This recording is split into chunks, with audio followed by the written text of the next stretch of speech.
Welcome, everyone. This is your friend, the DN What If, here with another exciting fanfiction. Today, we're diving into the story of What If Deku Was Beautiful, Powerful, and Sassy? If you enjoy this video, don't forget to hit that like button and subscribe for more fanfiction content just like this. Now, let's get started with the fanfic.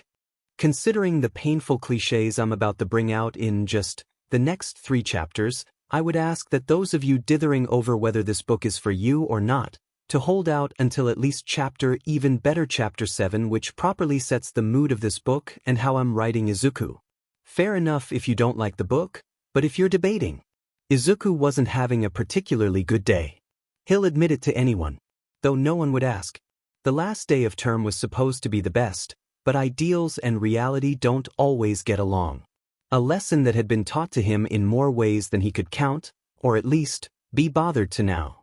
The day had started out with the usual harassment and teacher negligence, the burns and degradation that had become almost background noise to him. His ability to care gradually fading with his other emotions. In order for him to cope with the sheet he was dealing with, his brain had found no other solution. He grimaced on his walk back to the house he was allowed to live in, as his shirt chafed against his newest burns. There were 3 main reasons Izuku never fought back against Bakugo's abuse.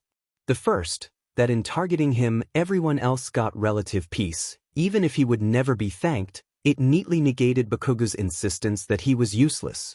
The second, he understood Bakugo. The guy had many faults, but his quirk was the main cause of his short temper and violent nature, along with how, due to his mother's similar temperament, his home life wasn't easy, not bad, but not as good as it could be either. The third reason was that he knew, beneath the abuse, this probably started out as Bakugo, in his own way, trying to discourage Izuku from being a hero, to try to keep him safe. Though perhaps, he thought, that really is wishful thinking. Today Bakugo had crossed a new boundary, telling him to kill himself.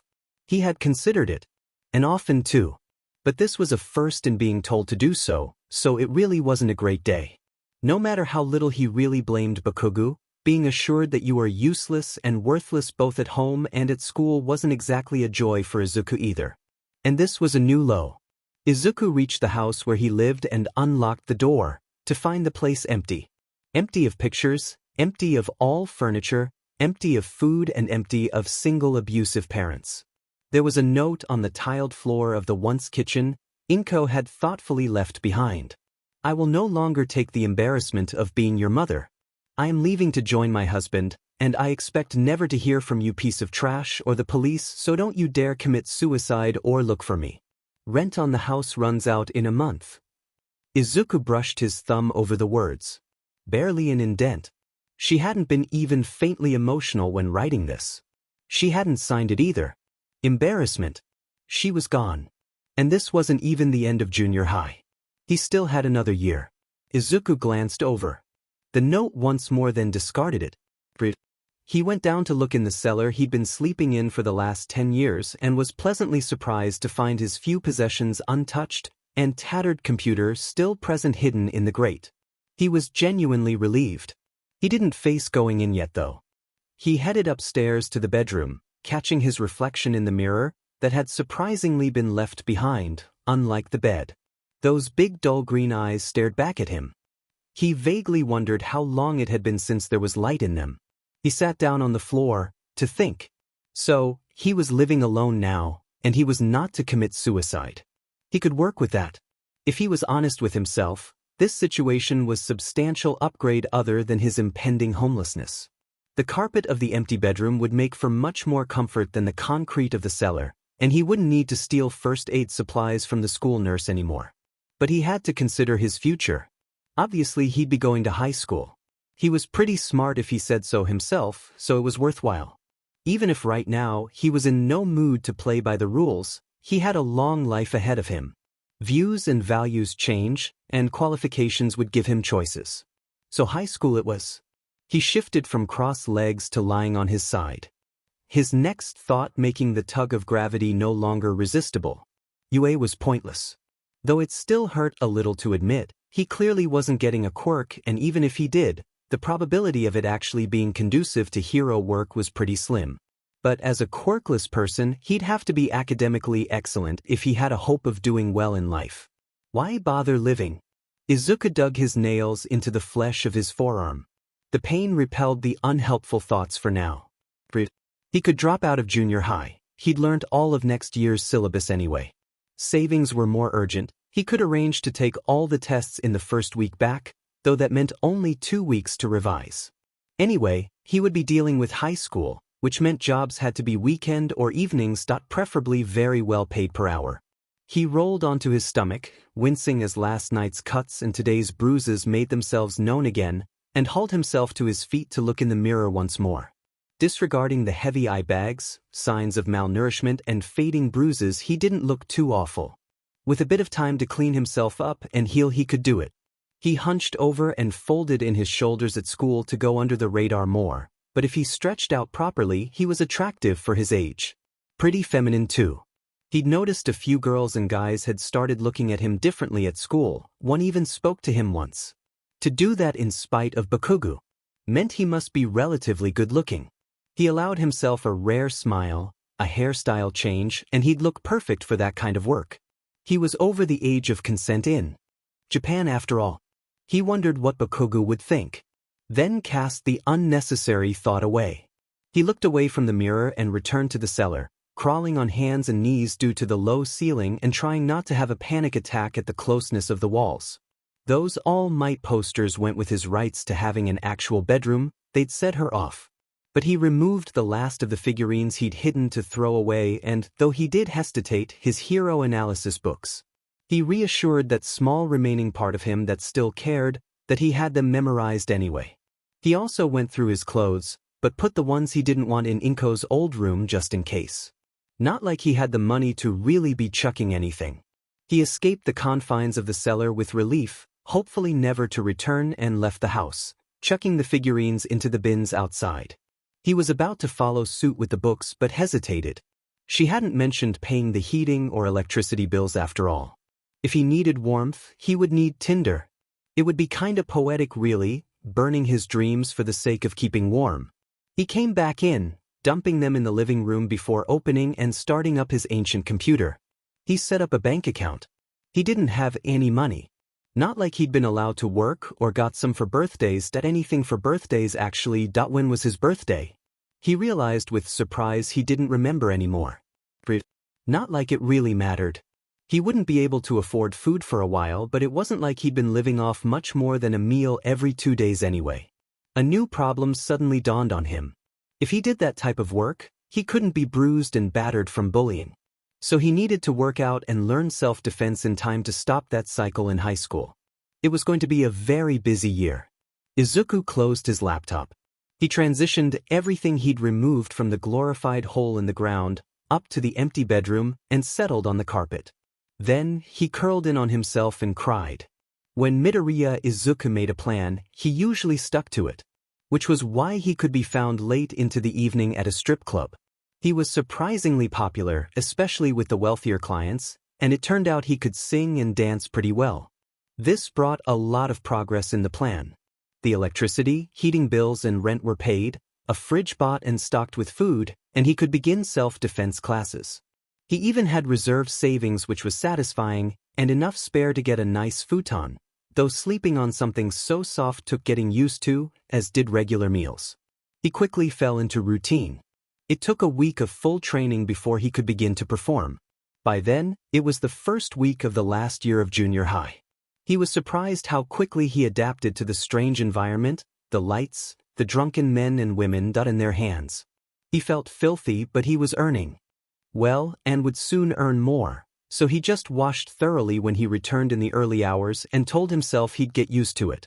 A pleasant surprise were his fellow workers, who often had stories to tell far worse than his, their shared suffering making him feel strangely at home. He'd never felt welcome in a place before, and it may be grimy and stuffy, but when he arrived people would smile at him, which is a nice change.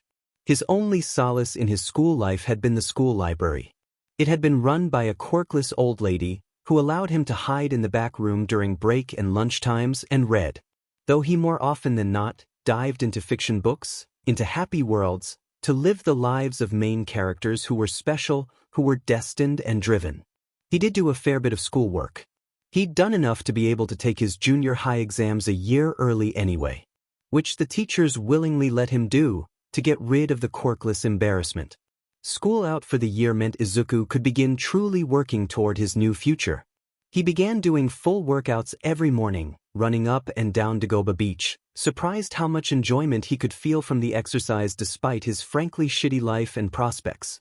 He found the same in his self-defense classes every afternoon, where he quickly found out he could actually hold his own against people with quirks. The first time he beat someone with an actual combat-orientated quirk gave him such a rush, he smiled a true Midoriya Izuku smile for the first time in a decade.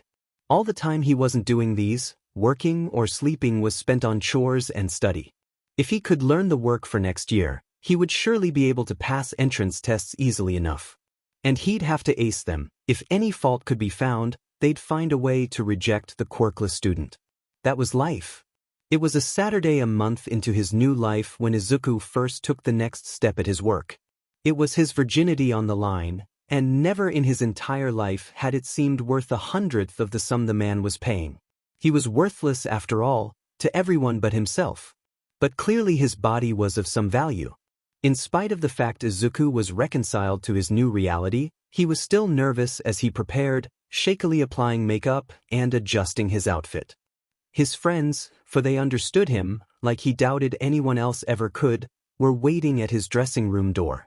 When he emerged they hugged and patted him, telling him encouraging things and teasing jokes, but he barely noticed. There were things words couldn't help with. He knew that tonight, after all, that last remaining slither of the old Midoriya Izuku was probably going to die. Overdue or otherwise, it was still a scary thought. He'd held on so long. But that wide-eyed cinnamon roll may have been decent person, but being him only brought pain and disappointment. It was scary to think about what would be left. But maybe the Asubar Izuku would be a person strong enough to face the battles to come and survive. He walked down a dark corridor, hung with heavy red fabric towards one of the many service rooms. Unassuming numbered rooms with ebony painted doors. He felt the wood of door number 4 with his fingertips, and allowed himself to take a slow deep breath as he brushed his fingers down to the brass door knob, gripping the cool metal tightly as he pushed the door open and entered his new reality.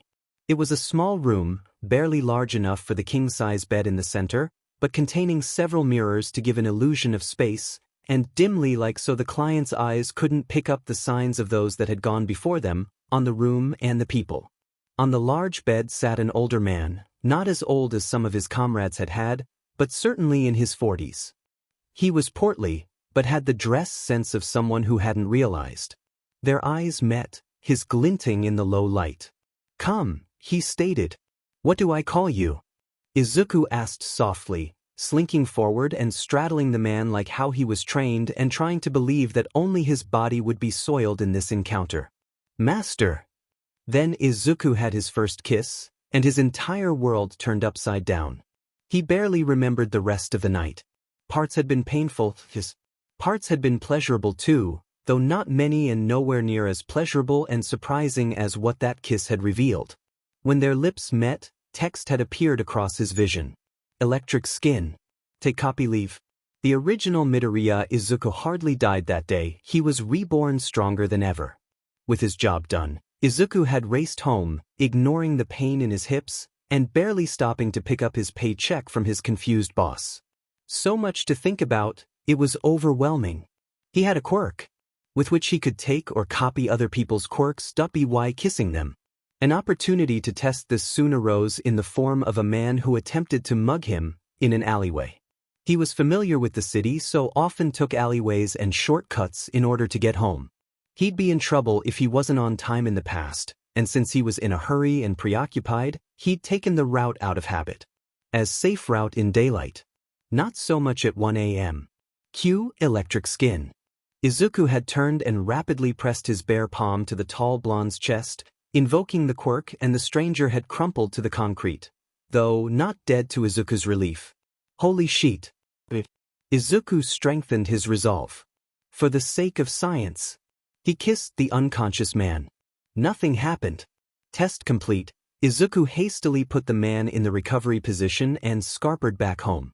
A few painkillers and a very thorough bath later found Izuku sat on his bed, staring at the hero analysis books he had been too busy to chuck out, piled in the corner of the room. The bedroom had gone through substantial changes since Izuku's liberation and career change. The biggest being that Izuku actually saw it as his room. Apart from the futon, Izuku had bookshelves. They only had a few Japanese classics, some manga and high school essentials. So far, but just looking at books brought him excitement. At school, the library had always been his favorite place, and book covers contained worlds. Worlds he could explore and be free in, be brave and be curious and not get hit for it. Now though, he wasn't looking at the forest of books, he was looking at his own notebooks, looking ragged but dignified in their corner. He could go to UA with this. Just when he finally decided to throw that dream away, it could now actually come true. Typical. Izuku grinned. If she hadn't left, when would he have even discovered this? Would he have even kissed a single soul before the end of high school? Not like being quirkless did you any favors romantically after all. And now he had the perfect job for his quirk, and a whole year of clients with all kinds of quirks to copy. Though he didn't particularly like what he had to do to get them. It would be worth it. He lay down on his bed, invoked his quirk of the day, and watched, genuinely happy for the first time in years, as the white sparks bounced lazily across his pale skin, filling the room with a cold, flickering shadows. He wondered what the drawbacks or range of this quirk were. Electric skin copied. Ability induces an electric current in the skin able to cause a 5,000-volt shock to anyone coming into direct contact. Drawback: continuous usage for more than 2 minutes causes user severe migraines. Izuku hastily stopped using the ability. That was cool. He'd have to look into working this. But if it could show him that ability, why not his own? Name? Ability enables user to take, copy, upgrade, give and fuse quirks. Taking and copying quirks requires the target to willingly kiss the user. Giving quirks requires the user to willingly kiss the target. Warning: if target already has a quirk, this can be fatal. Quirk holding limit: none. Side effects: those with powerful quirks are subconsciously drawn to the user. Drawbacks: quirks copied cannot be given to others or upgraded. Fusing quirks drains user stamina. Quirks will not have any effect on their original owner, and equally once a quirk is copied, the original owner cannot use their quirk on the user. I'm OP, whispered Izuku. Very, very OP. And then he fell asleep. It had been one hell of a day after all.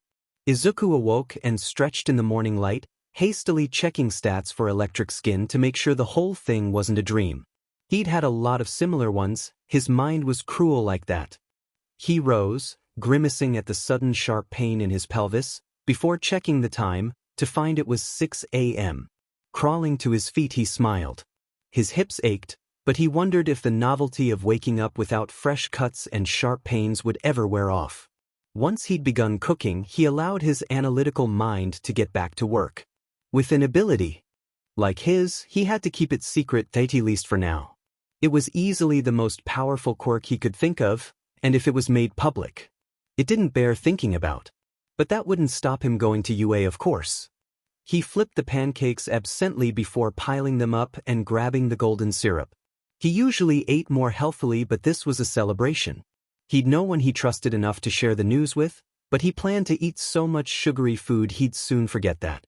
He continued setting out his plans as he brought his plate to the table and tucked in. He just had to find a few good quirks and use fusion to make himself a unique and relatively powerful quirk that could allow him to do well there anyway. He washed up, watched the news while a fresh lot of painkillers kicked in, then when his stomach had settled, headed out on his morning jog, smiling. With a much more satisfying goal, life returned to Izuku's eyes over the next few weeks. He was more energetic and talkative. His combat instructors were awed by his new energy and focus, as he quickly rose to the top of the beginner's class, and over the months, the more advanced classes too. He also got more enthusiastic in work. Life that taught him many things, but the value of a quirks was one of them, and every person that came into the service rooms to pay for him not only paid with money, but with their most valued and important trait, at least in this society. His club friends were confused by how many clients he took. He had won almost every night. They could only come to the conclusion that he was desperate for money for some reason or that he enjoyed it. It was a slightly worrying thought either way, but the guy himself seemed so happy, they more or less let it go. Izuku couldn't care less. He was wary about being drunk on his new power, but couldn't see in what situation stockpiling copied quirks was a bad idea, so he gathered all he could. The perfect quirk combination for UA was presented to Izuku not half a year before he was due to take their entrance exam. Though he'd slept with a lot of clients, he was sure to be selective with which quirks he copied, choosing only useful quirks to keep, avoiding clutter. He would have felt guilty if a single one of the clients had bothered to ask about his quirk. If they were going to be that trusting, he really couldn't feel ashamed of taking advantage of them. Besides, they were creepy perverts. At least he didn't take their quirks, though he was desperate to find out what he could do with them and what upgrading them actually meant. But he'd been quirkless his whole life, and he had no intention of inflicting that on someone else. Or at least hadn't wanted to yet.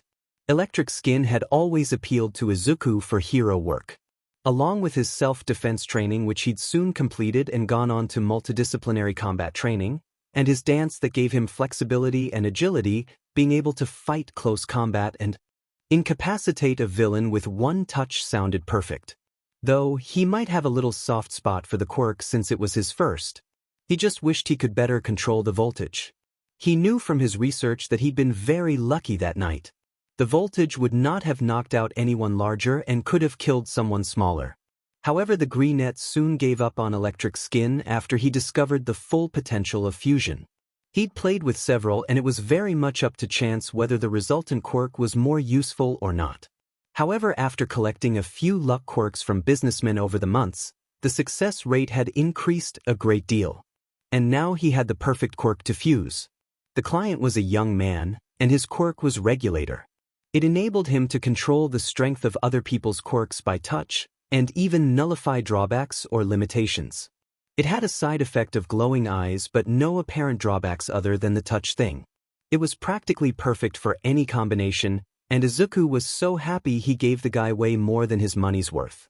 When he got home that evening, morning really, Izuku flicked swiftly through menu, which he had by now fully explored and mastered. He found electric skin and nearly fused the pair. But then he remembered a quirk he'd kept but expected never to use. It had the potential to be very powerful, but the drawbacks were so ludicrous it simply wasn't practical. The owner had married wealthy because of the potential of how his quirk could develop in future generations, but for him, the ability was useless. Name: Quirk Manipulation. Ability: able to control other people's quirks when they are in use and forcibly activate them. Side effects: eyes glow when in use. Drawbacks: can only be used on people in direct skin contact. Can only be used once per 24 hours. Can only be used on one person at a time. Can only be used for 1 minute. Can only be used on emitter types. Izuku shrugged. It wouldn't give him a physical advantage, but he could get more combat training. It worked for Eraserhead. Yes, he knew about the hero. He had for years been saved by him a few times, even taken to hospital by the man, only for him to be taken back to his home and his worried mother. But the guy seemed like a decent person, and Izuku admired him a great deal. He fused Quirk Manipulation and Regulator. His quirk wasn't kidding, it felt like all the energy was sucked out of him. Izuku almost fainted, falling limp on the bed, and swiftly drifting into sleep before he could even glance at the results. When he awoke, he looked over weakly to the battered alarm clock. 3:46 a.m. He'd slept 24 hours and he'd missed combat classes. Thank God it was his night off at work. The boss would throw a fit.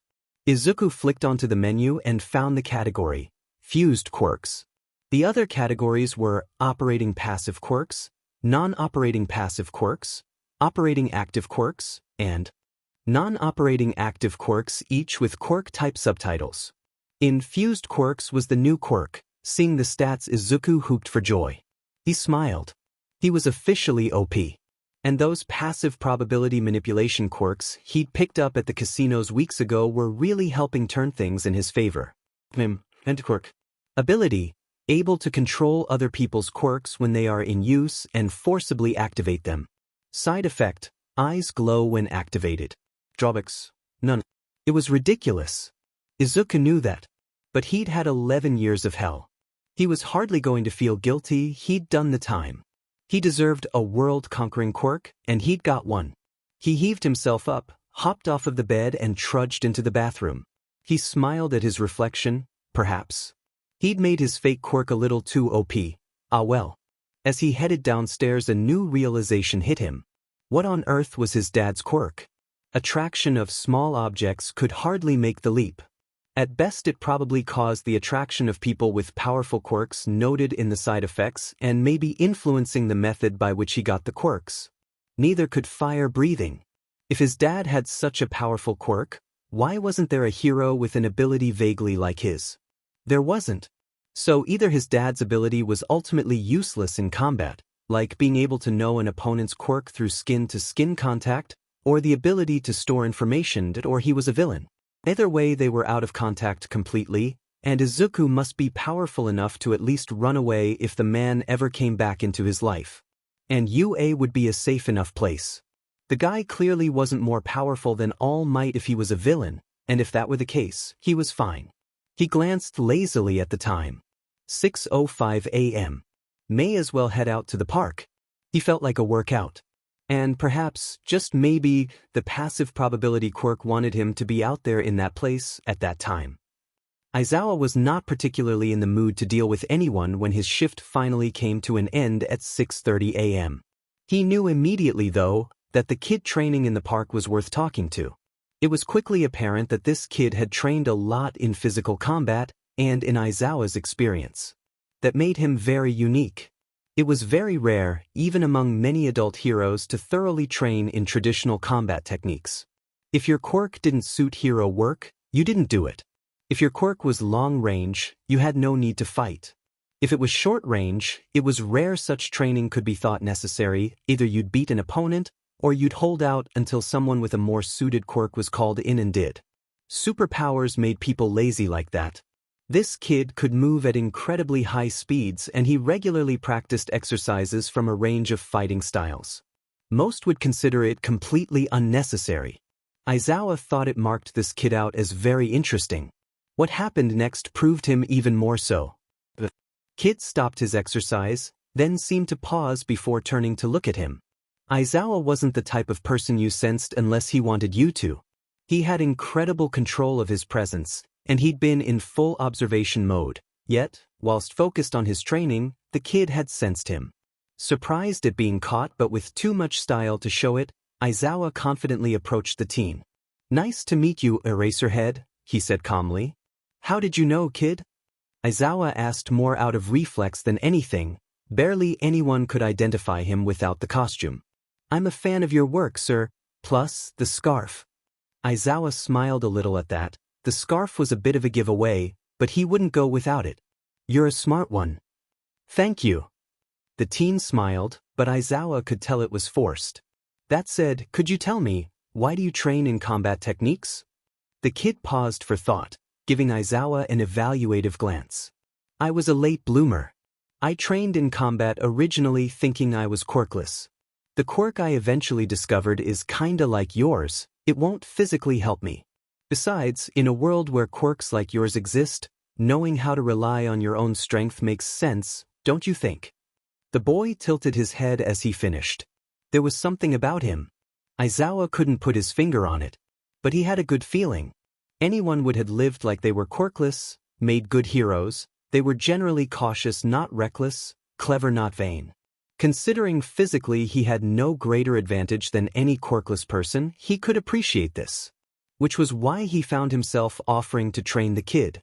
"I do. What is your quirk?" Izuku happily explained anti-quirk, and Aizawa was astounded by how powerful it was. This guy was going to be famous if he chose to be a hero, the number of occasions that could have proved invaluable. "Perhaps you would like to spar with me sometime," he said before he could stop himself. Finally the kid broke character.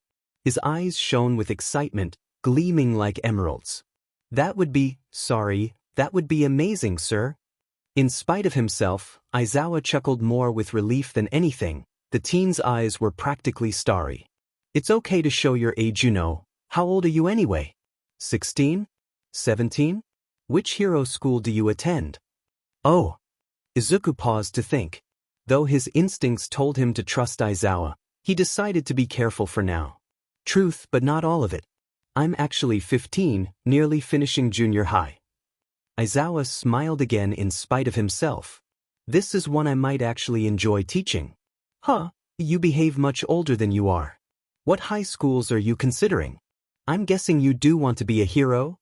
Izuku smiled bashfully, his eyes drifting to look at him hands. I think so, hopefully I'm cut out for it. I've always dreamt of UA, but that school is highly competitive and I want to properly look into the other options as well.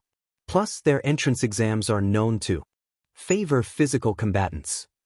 Izuku looked up at him, and realization flickered across his features. Eraserhead, haven't you just finished your shift? Surely you want to go home and sleep? Aizawa found himself liking this kid more and more. Critical of himself, and analytical. Aware of others. Plus he has an useful quirk. Call me Aizawa. I'm actually a teacher at UA, I can sleep there, for now you've caught my interest. It was now that the most important danger hit Izuku. Eraserhead's ability. He had no idea how it would affect his. He kinda wanted it too so he could feel what having his quirk erased felt like. But still. This guy could reveal his abilities. But this was such a big opportunity. Thank you. Why can you sleep there? Don't you have to teach? Aizawa grinned evilly. I expelled my entire class, since they showed no potential. Izuku's eyes rounded in admiration. Wow. You're harsh. That's pretty cool. Sir? Yes. Izuku glanced away, embarrassed. I don't know your quirk's drawbacks. But I'd love it if I could see if I can control your quirk, or whether yours nullifies mine first. Aizawa thought for a little, then grinned. Well then, I suppose I don't mind. You've restored my faith in the next generation, so it is a fair trade. Also, that sounds like a challenge. Aizawa gazed at Izuku, who tensed as the older man used his quirk. Alert. Anti-quirk has been deactivated by an external source. Izuku had to resist the urge to laugh, though he did smile a little. It seemed Aizawa's ability would disengage the most recently used active quirk. The multiple passive ones he was currently utilizing weren't affected. So Aizawa was unlikely to catch him out. Also, he felt the quirk hit him, and knew with a little more training his quirk would be able to gain control of Aizawa's before it reached him. Why are you smiling? With a little more training, I might be able to take control of your quirk in time. Izuku grinned. Aizawa raised his eyebrows, releasing his quirk. You're a weirdo, kid. Would you like to join me for coffee? Asked the greenette with a shy smile, taking the hero's words as a compliment. I'd like a coffee. Aizawa wanted to get to know this kid and train him for. But getting coffee with a 15-year-old. But don't you have school to go to? Izuku hesitated. I would be in the process of finishing junior high, but I finished a year early so I could focus on combat training and such. Aizawa raised his eyebrow. This kid. It being an underground hero had to have some perks. Impressive, then let's go. I'll buy my own coffee though. No complaints. Aizawa and Izuku got along very well. Aizawa being probably the only hero he could have got to know who didn't object to Izuku already drinking coffee daily. The hero was a little concerned though, when he discovered the kid was living alone. He was mature, sure. But 15 was still too young not to have someone to be able to at least talk to. Besides, it was clear. He wasn't been told everything. Izuku did say he got money from parents and regular calls, but the hero was still a little doubtful, letting it pass for now. He gave the kid his private number and promised Izuku could talk to him if he had any worries. They mostly used that chat for cat pictures though. Aizawa met with Izuku every morning after his shift. They'd get a coffee at Aizawa's favorite cafe and talk over the news, then train together at an old warehouse well out of the way where no one would see them fight. The greenette was no match at first, Aizawa getting him in a chokehold or trapping him with his scarf within 5 moves or so. But gradually he became able to hold his own, exchanging blows for 10 to 15 minutes before Aizawa's superior experience led him into some trap. The passive muscle memory quirk he had obtained certainly helped, along with one of his new favorites, instinct, which gave him a sixth sense of sorts. He soon became adept in Aizawa's mixed combat technique, combining it with his dance training to create his own fluid style. Aizawa never dared tell Izuku just how talented he was, fearing it would make the kid negligent. Izuku already had a strong sense of how powerful he was. It had been a few months since Aizawa had last heard him use the term if when talking about going to UA, but the greenette was a teenager. He'd dealt with enough of those pig-headed brats who die young from hubris. He would not risk Izuku becoming one of them. That said, an inflated ego would be justified in Izuku's case. Aizawa hadn't told him yet, but he was going to send him in on recommendation. This guy would completely destroy the entrance exam for the others. It wouldn't be fair. It would be fun, don't get him wrong, but he did actually need to assess the other students. He felt distressed when his quirk failed against the kid and he wasn't even reliant on it in combat. He could imagine all the strongest emitter-type hopefuls standing in horror as their quirks were activated and directed without their control. He could see Izuku using Midnight's quirk to put his competitors to sleep. He could see so many brilliant possibilities. But he had to do the heroic thing. For now. He smirked at the thought of the sports festival. Brought back to the present by the whirring of the cafe's coffee machine, Aizawa looked across at his student, Izuku, as the latter drank his coffee, gazing absently out the window over the quiet street below. Black hair with green highlights grown to a similar length to his, but better cared for and braided to stay out his eyes. It gave Izuku a strange androgynous beauty, though don't get Aizawa wrong, he would never see the kid that way. Those warm emerald eyes were very mysterious. Aizawa was in no doubt they held secrets. For starters, Izuku had never told him his family name, yet he decided early in their friendship that he trusted the kid enough to let it be, or wait for him to be trusted enough to be confided in. To add to his feminine looks, Izuku had a pretty curvy figure, and he moved like a dancer more than a fighter. He turned combat into an art. Plus, he seemed very aware of his looks and very capable of flirting and teasing. The poor barista was an absolutely helpless blushing mess with the way Izuku went on. It amused Aizawa, and was a useful skill in itself. He looked forward to the effect beautiful, powerful, flirty, cute Izuku would have on a pack of hormonal teenage hero wannabes. Izuku. Aizawa-sensei? I'm going to put forward my recommendation that you attend Class 1A this year. I have never recommended anyone before. You'll be under close scrutiny, but you'll certainly get in. Aizawa watched Izuku closely for his reaction. The greenette seemed earnestly surprised and happy, but then his brows furrowed a little. He put down his empty coffee cup. I really appreciate it, and spotlights don't bother me much, but shouldn't I take the entrance exam with everyone else? Isn't it unfair? Aizawa smirked. In this case, it would be more unfair on the others if you competed. Don't worry, once they try to fight you, no one will hassle you for being recommended and there'll be plenty of opportunities to wreak havoc. I'd say that you'll be in my class so I can keep an eye on you, but I doubt somehow you'll need any help. I'll do my best not to let you down, sensei. Izuku gave a mock salute. Then let's go train. Try to last 20 minutes against me this time, said Aizawa, fighting the temptation to smile. Izuku nodded and left to pay the bill. After they got into this routine, he'd insisted he pay for the coffees as Aizawa was training him. After Izuku had insisted, Aizawa had reluctantly caved. He'd never tell the kid that the training was good for him as well. No one else gave him as much of a challenge in quirk-free combat. It kept him in shape too.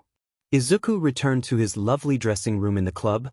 He'd got his own soon after arriving once his popularity grew, and smiled in the large oval mirror. He was one analyzer quirk richer. He sat and wriggled a little as he unclipped his corset and took a proper deep breath for the first time in hours. He moved over to a burgundy wardrobe and pulled out charcoal jeans and a nice baggy hoodie he could curl into before collapsing onto the ancient sofa and checking his phone. He was surprised to find a message from Aizawa. Aizawa, Izuku, wanna come watch the entrance exam? Izuku, definitely. Now he was going to UA, though he'd still need work, only doing weekends would be practical for now. He got up and packed his rucksack, before heading out the door and down the corridor to pay his boss a visit. The man wouldn't let him cut down to weekends. and to performances only, so Izuku quit. He'd gotten an offer for a more reputable club a while back, but had been too in need of the extra money he could get here to go. He hoped Mihoko was still interested in hiring him. Only performing would suit Izuku much better, as it meant kissing could still happen, but he didn't have to sleep with anyone. Peitien paid better, but he was secure enough as it was. Besides, there were hardly any new patrons now, and he'd been with the rest. He did enjoy the dancing, and hoped he'd never have to do more of the other stuff. Least not the paid kind. Maybe he'd be able to start a proper relationship with someone at UA, though. Now he thought about it, his quirk could make it difficult to judge if anyone genuinely liked him. Drawing powerful quirk users didn't seem to mean SXL specifically, as Aizawa appeared unaffected in that way. But still, how else was it going to affect a bunch of hormonal teenagers? In spite of himself, Izuku knew he was beginning to see the underground hero as a father figure. He tried to resist, though, disappointment asikidi after all. Don't you think setting it in an entire ginormous fake city is a little excessive? Asked Izuku weakly as he and Aizawa approached the observation deck. He'd gone to gaze at the gates longingly in better times, but the place and its grandeur still astounded him. Though now he saw all the money that could have been invested in better causes. But he guessed the best hero school in the country needed to look impressive, and those ginormous walls and high arched doors probably weren't just for show either. Aizawa smiled slightly, knowing well by now the telltale signs of Izuku going into analysis mode. Intelligent green eyes roved every inch of the building, as if he could read it, and his slim musician's fingers toyed absently with a drawstring of his hoodie. I agree, but the principal is a little eccentric, and All Might has never been one to do anything half-heartedly. Izuku sighed at that, forcing his gaze back to his teacher. You make a good point. You'll get to meet them both now. You ready, kid? The pair watched each other, both trying to figure out the true feelings and expectations of the other. I think so. Aizawa grinned and pushed open the door. The examination had been very informative. Bakugo was going to be in his class. He shoved that thought away. Endeavor's son wasn't there, so presumably he had a recommendation too. The principal was an interesting character, but to be avoided where possible, if he wanted to escape too much suspicion. All Might was draining. He had too much energy, and though it was a little funny, Izuku now understood the rules about never meeting your heroes. It wasn't that All Might wasn't like he'd expected, but that since he'd idolized him, Izuku had changed a great deal. He also displayed a few quirk-based prejudices that painted the man in a very poor light as far as Izuku was concerned. Regardless, he supposed when you sell your body to heroes, villains and citizens alike for money, get abandoned by friends and parents alike for lacking a quirk. Such an honest and naive symbol of peace loses its charm and seems shallow somehow. Aizawa recognized Izuku's expression and had mixed feelings. He had become disapproving of All Might due to his own values regarding the media and hero work, and simply that their personalities may as well be night and day. He liked that Izuku saw the shallowness too. But Izuku's expression was different when he turned away from All Might's beaming smile. It paralleled those not of villains exactly, but certainly not of a boy who'd lived a happy, safe life, all thanks to the symbol of peace. Not what you thought he'd be like? He probed cautiously as they headed back toward their coffee place to re-energize before parting ways. Izuku seemed to have been deep in thought as he jumped a little in surprise. No, he is. Sorry, I guess I'm realizing how much I've changed, or grown, I suppose. You know, there was a time when my bedroom walls couldn't be seen for All Might posters. Izuku's expression was faintly wistful. And now? Asked the hero, scanning the teen's features closely for the emotions the kid wouldn't acknowledge aloud. Izuku improvised, couldn't very well say his mother had set them on fire, and laughed as he burned his hands trying to save them. They are painted white because it's cheapest and poster-free, so the paint doesn't get damaged. Aizawa sighed. Yeah, you grew up. They walked in silence toward their destination for a little, but eventually, Aizawa ran a hand through his hair and turned to the greenette. Izuku, I've asked as few questions as I can. But please, can't you trust me a little? Explain why you've grown up so fast. Izuku also stopped walking and spoke nervously. He'd known this would happen, but the number of negative outcomes terrified him. Perhaps I should. Will you keep it to yourself? Aizawa schooled his expression as best as he could. As long as there are no people endangered because of anything you tell me, then yes. All right, Izuku swallowed, trying to think through how he was going to do this. Come to my house. When are you on duty? It's my night off today, take as long as you need. Replied Aizawa. Something in his gut told him this was far more important than the 2 or so muggers he might catch tonight. Izuku nodded cautiously, then led the way, wondering just how far he'd take this. The neighborhood he was led to was perhaps nicer than Aizawa had expected, considering the Greenette's reluctance to take him there. But at the door, what hope that brought evaporated. Aizawa stared at the shell of a house Izuku had led him into. Izuku, what happened to this house? There aren't even any photographs, it's practically empty. Izuku dropped the keys on a cheap side table and led the day's teacher through the empty hall and left into the kitchen. He needed a coffee. Well, none were taken after my 5th birthday anyway, but she burned the rest. She. My mother. Izuku's voice shook at the word. Aizawa hesitated as an inkling of what he was walking into dawned on him. When was this? The day I finished my 2nd year of middle school. Answered Izuku, not looking away as he filled the kettle with water and set it to boil. She decided I could survive on my own, so left to join her husband. She did pay a month of rent though. Why were there no photographs? Why did she leave? Why is there no one else here for you?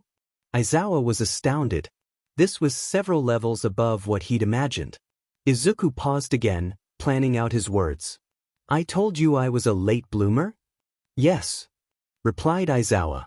The Greenette didn't dare look at the older man, reaching into a cupboard to fish out the 2 mugs he owned. I discovered my quirk just half a year ago. How is that possible? Aizawa stared at the teen before him. Late bloomer meant up to 7 years of age usually. To take until 14 was almost unheard of, and if a child didn't have a quirk.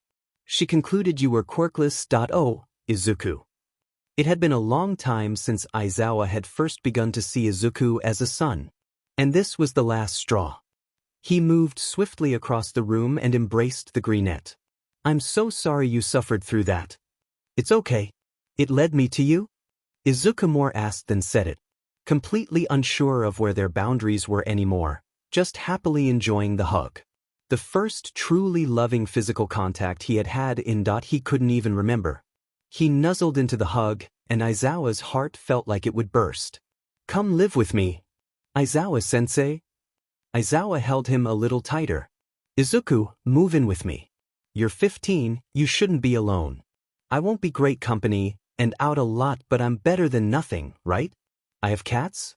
Please. For the first night since his mother left, Izuku felt tears tracing his cheeks. Yes. I'd love that. Aizawa nodded stiffly, and reluctantly released the green angel. Pack now, I'm not having you stay here another night. Then Aizawa noticed the lights and it reminded him. Wait, Izuku, you said she only paid 1 month of rent. What about everything else? The rent since? How have you got by? Izuku froze. His heart had told him to trust Aizawa and instinct was also telling him it was safe. Can I explain everything when we get to yours? He asked as he set 1 cup of coffee in the teacher's hands. All right. Aizawa was very concerned by how slow that response was. What could the kid have that many reservations about telling him? Izuku had depressingly little to pack, and thus depressingly little to unpack, so soon enough, he was sat down, cat on lap, blanket over shoulders, coffee in hands, facing Aizawa. The teacher's house wouldn't have been considered having much more personality than his own, if it wasn't for the 5 cats, and the presence of every single thing under the sun the felines could consider wanting. They were spoilt rotten, and Izuku thoroughly approved. I have a feeling I might be putting my life in your hands. I hope I'm making the right choice. And with that, to Aizawa, terrifying statement, he took the biggest risk of his life, and told the underground hero the full story. Well, apart from Inko. He skated over that with as convincing an act as he could. She just ignored him. Yeah, that was all. All for one. This beautiful, clever, brave, kind, talented, funny, mature kid was the son of bloody All for One. Aizawa shoved the realization away. Izuku had had no contact with the man, and had no love for his parents. There was nothing in his story that showed even the hint of a lie, and if he knew anything of his father, even if he was good and trusted Aizawa, he would never have mentioned his quirk. Never. Right now, Izuku needed reassurance and perfect evidence that Aizawa trusted him. And for now, Aizawa didn't give a crap for the consequences. This was his son, and the kid was terrified. Izuku watched as Aizawa steadily rose from the scratched but comfy armchair he'd settled in, and approached him. The hero, with not even the slightest bit of hesitation, leaned down and kissed Izuku's forehead, gently ruffling his hair. "Erasure. Take copy leave." The greenette turned to look up at him, shocked. "Quit crying, Aizu. It doesn't suit you. I'm going to go make dinner. I'll call when it is done, by which time you'll have quit that horrible job." Name, Erasure. Ability to nullify another person's quirk by looking at them. Side effect, makes eyes glow red and hair stand on end. Drawbacks, gives user bad dry eye, doesn't work on mutant-type quirks, power deactivates when user blinks. Life in the Aizawa household took on steady routine. Since Izuku had no school and had long since been able to beat his combat trainers single-handed, he had no constraints forcing him into a daylight schedule. Reluctantly, Aizawa permitted him to go out to nightclubs and pubs in the evening. He wouldn't drink, but would let himself be harassed into a kiss by one drunken person or another. He attracted those with powerful quirks, so sitting still and looking pretty was all he really needed to do.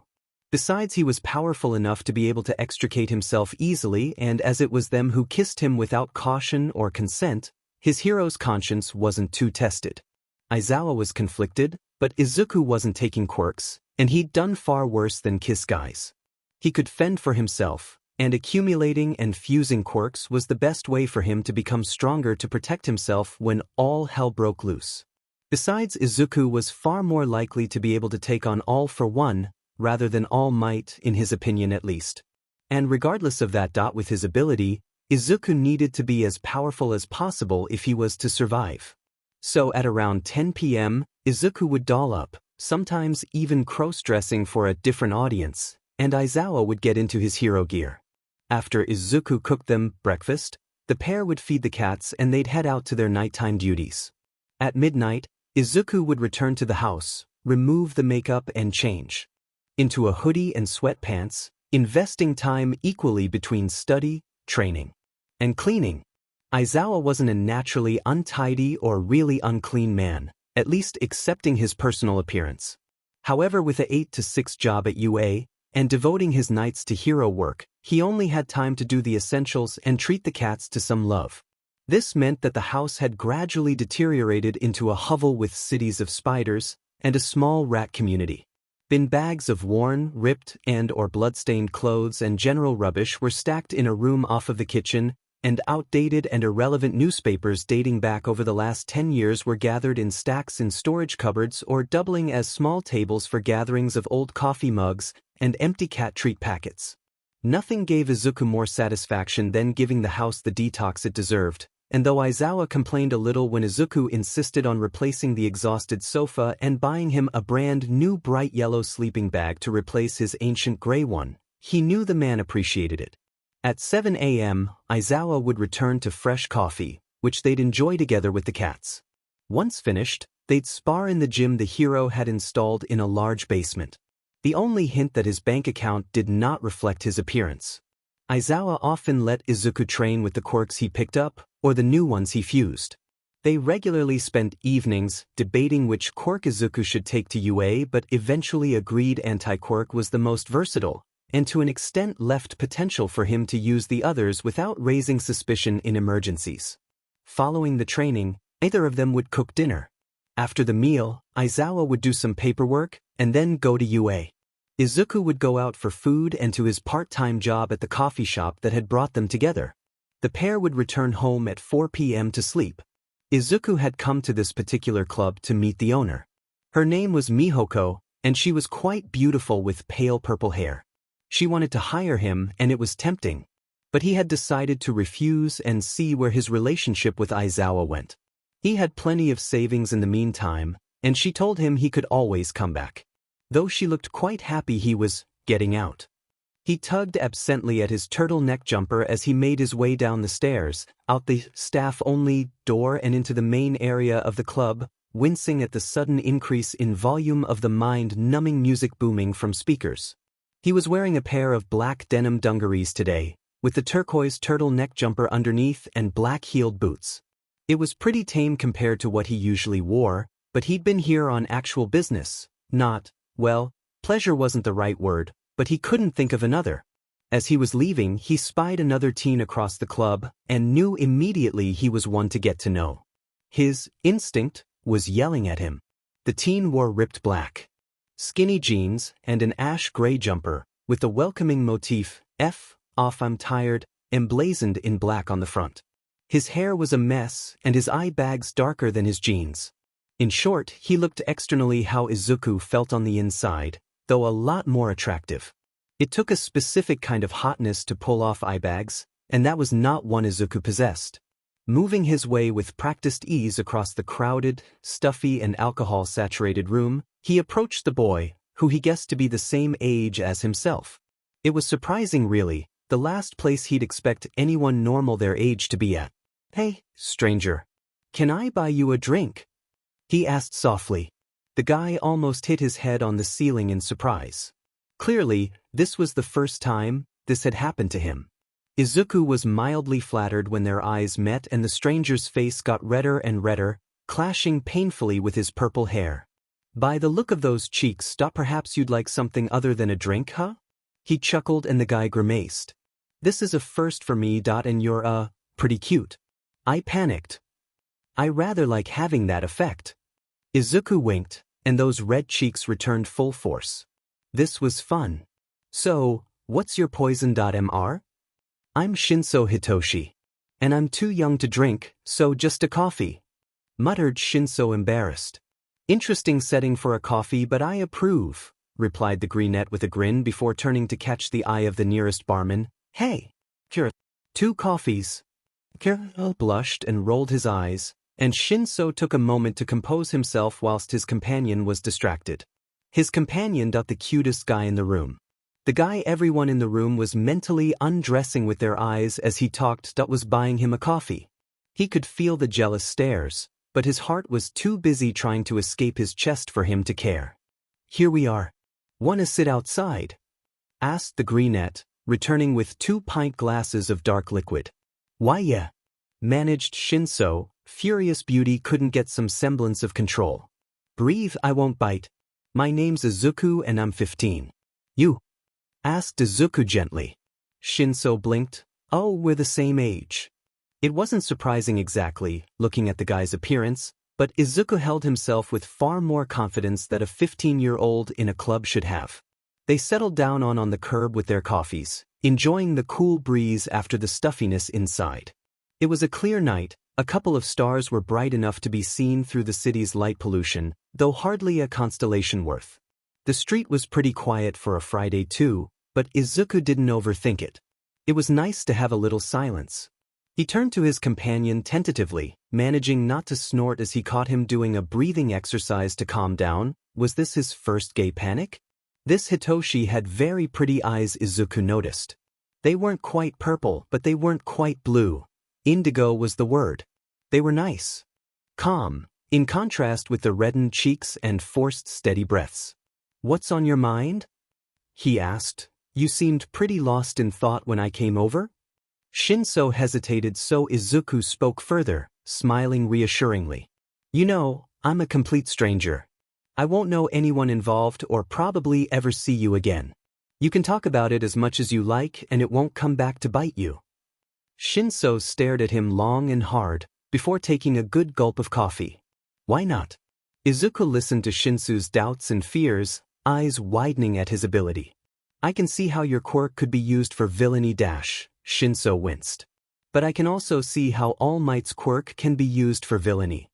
Shinso turned to look at him in surprise. "Shinso, your quirk is incredibly powerful," continued Izuku, green eyes round and earnest. "You could save so many lives with it. And I need to apologize." The purple-haired male raised his eyebrow, and Izuku glanced away bashfully.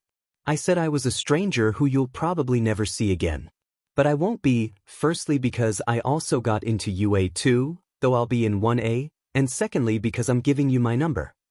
Izuku calmly took a pen and grabbed the shocked Shinsu's hand. He wrote his number on the palm before gently closing it. I would love to be your friend Shinso. I'm sorry we won't be in the same class at first, but though the entrance exam didn't suit your quirk, the next few tests might, and regardless, your quirk is so perfect for proper hero work. Please? Izuku smiled at the teen warmly. He knew he could have manipulated this conversation in order to get a brainwashing quirk, but it somehow didn't feel right. The other kisses were initiated by the other party. They would risk that not knowing his quirk so he could consider it free territory. But here, I would love that, said Shinso, still shocked, gazing in wonder at the green angel before him. Wait, you're going to be in 1A? Yeah. I can manipulate other people's quirks. Izuku ignored the guilt of lying. He so wanted to tell the truth. Listen, you can control people. I can control their quirks. Both could be seen as pretty villainous, right? Shinso noted the pain in Izuku's expression when he mentioned his quirk, but chose not to bring it up. You're right, it's about how you use it. Shinso smiled slightly. Thank you. You know how you can thank me? Asked Izuku, excited. How? Said Shinso, suddenly hopeful. Use your quirk on me. What?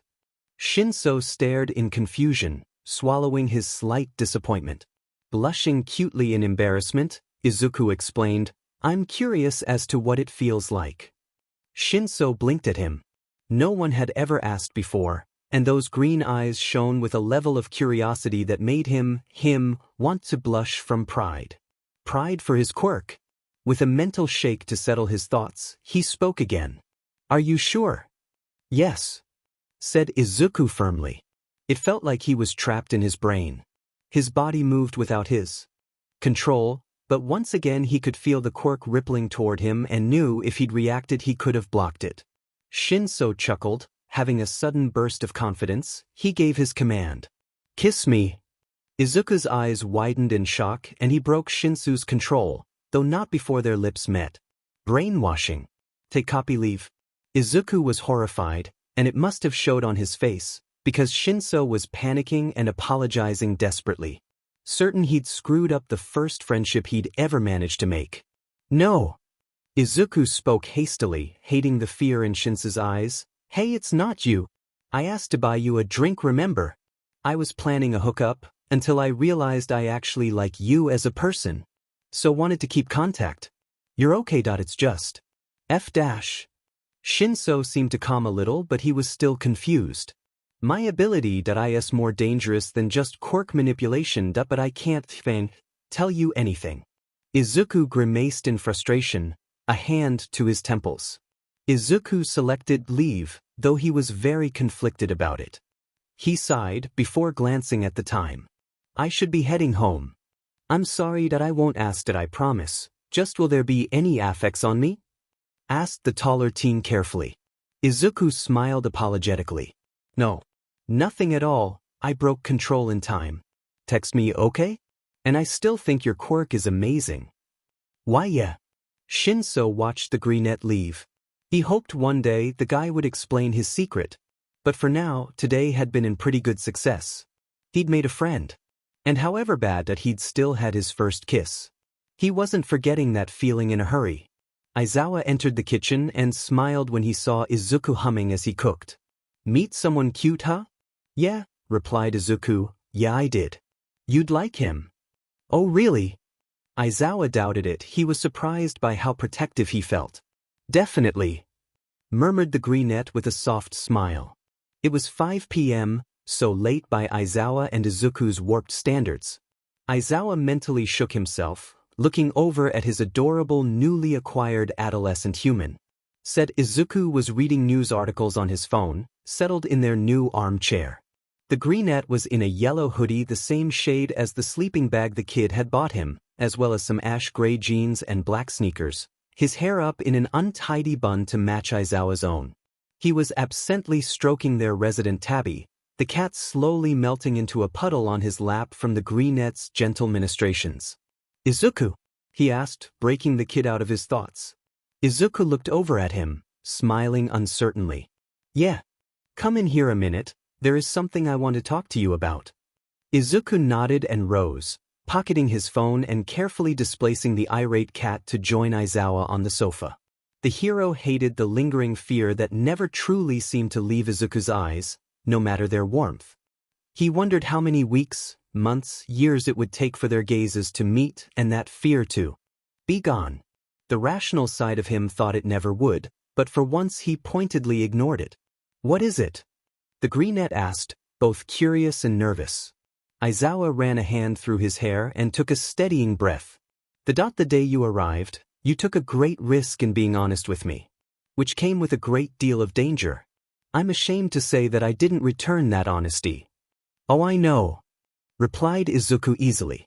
What? Aizawa stared at him. That was not on the list of answers the guy had given in any of the hypothetical versions of this conversation he had had. Izuku chuckled and glanced up affectionately at his no, sensei? Friend? Hero? Your face is kinda readable when you are worrying about others. You know who my original father is, right? He must have a distinctive quirk, and as I know no one on the hero registry with anything close. He must be a villain. For you to know him. Right? Yes. Aizawa mentally told himself off for forgetting the smarts on this kid. Izuku leant back, closing his eyes.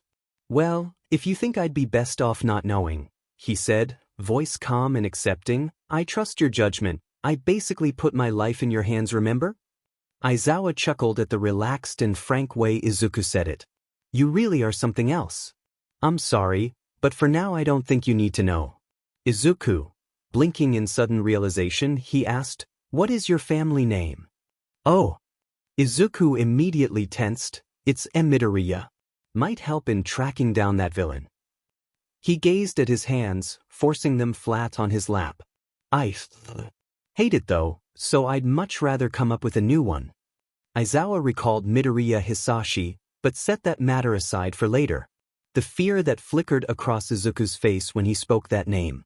He'd barely spoken about his mother. What the hell had she done to him? For now though, would he like the idea? How would you like to take my name? He asked cautiously. Izuku's eyes went round, and he whispered, Aizawa Izuku. A smile formed and widened, and Izuku leapt across the sofa and hugged Aizawa. I'd love that. If you'll have me for a son. Aizawa ran one hand tenderly through his son's soft curly hair. I thought I already did. They grinned at each other. Aizawa. Izuku's smile faded a little and he wouldn't meet the older guy's eyes. What? Asked Aizawa, suddenly panicking and unsure why. The guy looked so cautious. Can I call you Dad? Shinso was scrolling through Reddit as he had been for the last 4 hours, with no regrets, when his phone buzzed and a notification immediately came up from Izuku. Stopping reading a meme halfway through, he immediately went onto their chat. Izuku, hey Hitoshi. Hitoshi, hi. Alright? Izuku, more than alright. UA in 2 days and I got a dad and a new surname today. Hitoshi, wow. Impressive. Izuku, I can't wait to see you. Let's have lunch together? Shinso grinned down at his phone, eyes bright. Hitoshi, sure. What's the new surname? Izuku, Shinso Hitoshi-sama, it is my honor to present unto you, Aizawa Izuku. Such a weirdo. He chuckled. What's that, hun? Called his mother. He flushed. Nothing. Hitoshi, Aizawa, that's familiar. Where do I know it from? Izuku, I think you'll find out at the opening ceremony. Hitoshi, okay? Izuku, not a fan of surprises? Hitoshi, I'll live. Izuku, good. I miss your surprised face. Hitoshi, will you ever let that go? Izuku, hope. GTG, I need to sleep. Hitoshi, what time zone do you even live in? Izuku, Middle Earths. Night Toshi. Hitoshi, sleep well, weirdo. Shinso pressed the phone to his chest, smiling to himself as his heartbeat gradually slowed down again. He called me Toshi. Izuku is so funny and cute. And clever. And, ah shit, I'm in love, aren't I? The first friend I make and IFNG fall for him. Crap. Shinso stared out the window. Sometimes he really hated being gay. With that in mind, he once again dived into the depths of LGBTQ+ Reddit. He doubted he'd re-emerge for several hours. Present Mike approached midnight with an exaggerated tiptoe. The UA teacher's office was relatively quiet. Since the term didn't start until 2 days' time, most of the teachers were enjoying their last days of peace. P-assist. He tried to whisper, hand raised to hide his lip movements from any observers, like that would stop them hearing exactly what he was going to say. Rolling her eyes, Nemuri pulled him out of the teaching lounge by his ear, before facing him, hand on her hips. Hizashi. She sighed, though knew where this was going. Nemuri. What is up with Shoyuta? He isn't sleeping. And he's shaved. Exclaimed Yamada, gesturing to his own depressing attempt at facial hair as if Nemuri might magically have become incapable of understanding his Japanese. I noticed. She stated dryly, but her eyes betrayed her own curiosity. He hasn't had a single coffee in the last 2 hours either. It is very strange. Yamada's eyes widened comically. What do we do? Is he sick?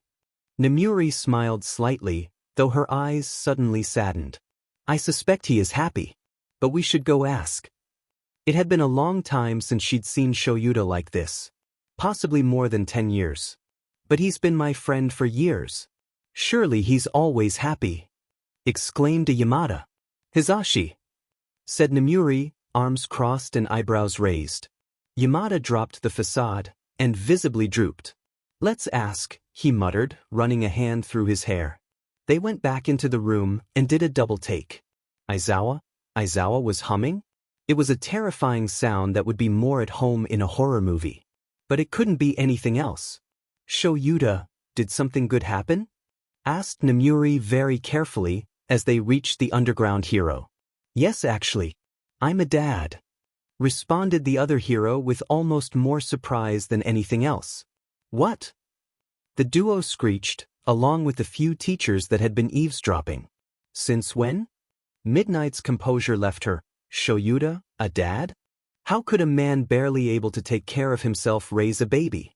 And who was the woman involved? She'd always been so sure he'd. She glanced nervously at Yamada. The other hero had tensed, his knuckles white. His self-control still as miraculous as ever though as he didn't speak a word. Oblivious to the new tension, Aizawa elaborated, eyes shining with a pride and excitement she'd never before seen in her old friend. Well, that problem child I recommended. I've adopted him, and he asked if he could call me Dad yesterday. He's taking my surname. He grinned at them and went back to work, smiling, and continuing a tuneless hum as he did so. Nemuri stared at him for a long time, before giving a tired sigh and guiding Yamada away toward the other's desk. Are you okay? She asked him carefully. The blonde gave her a dark look, cold and tired. She winced. Sorry, Hizashi, stupid question I know. His gaze softened and he sighed. No, I'm sorry, Nemuri, that you mean well, I'll be fine. I don't know how you do it. She said quietly, rubbing his shoulder with one hand.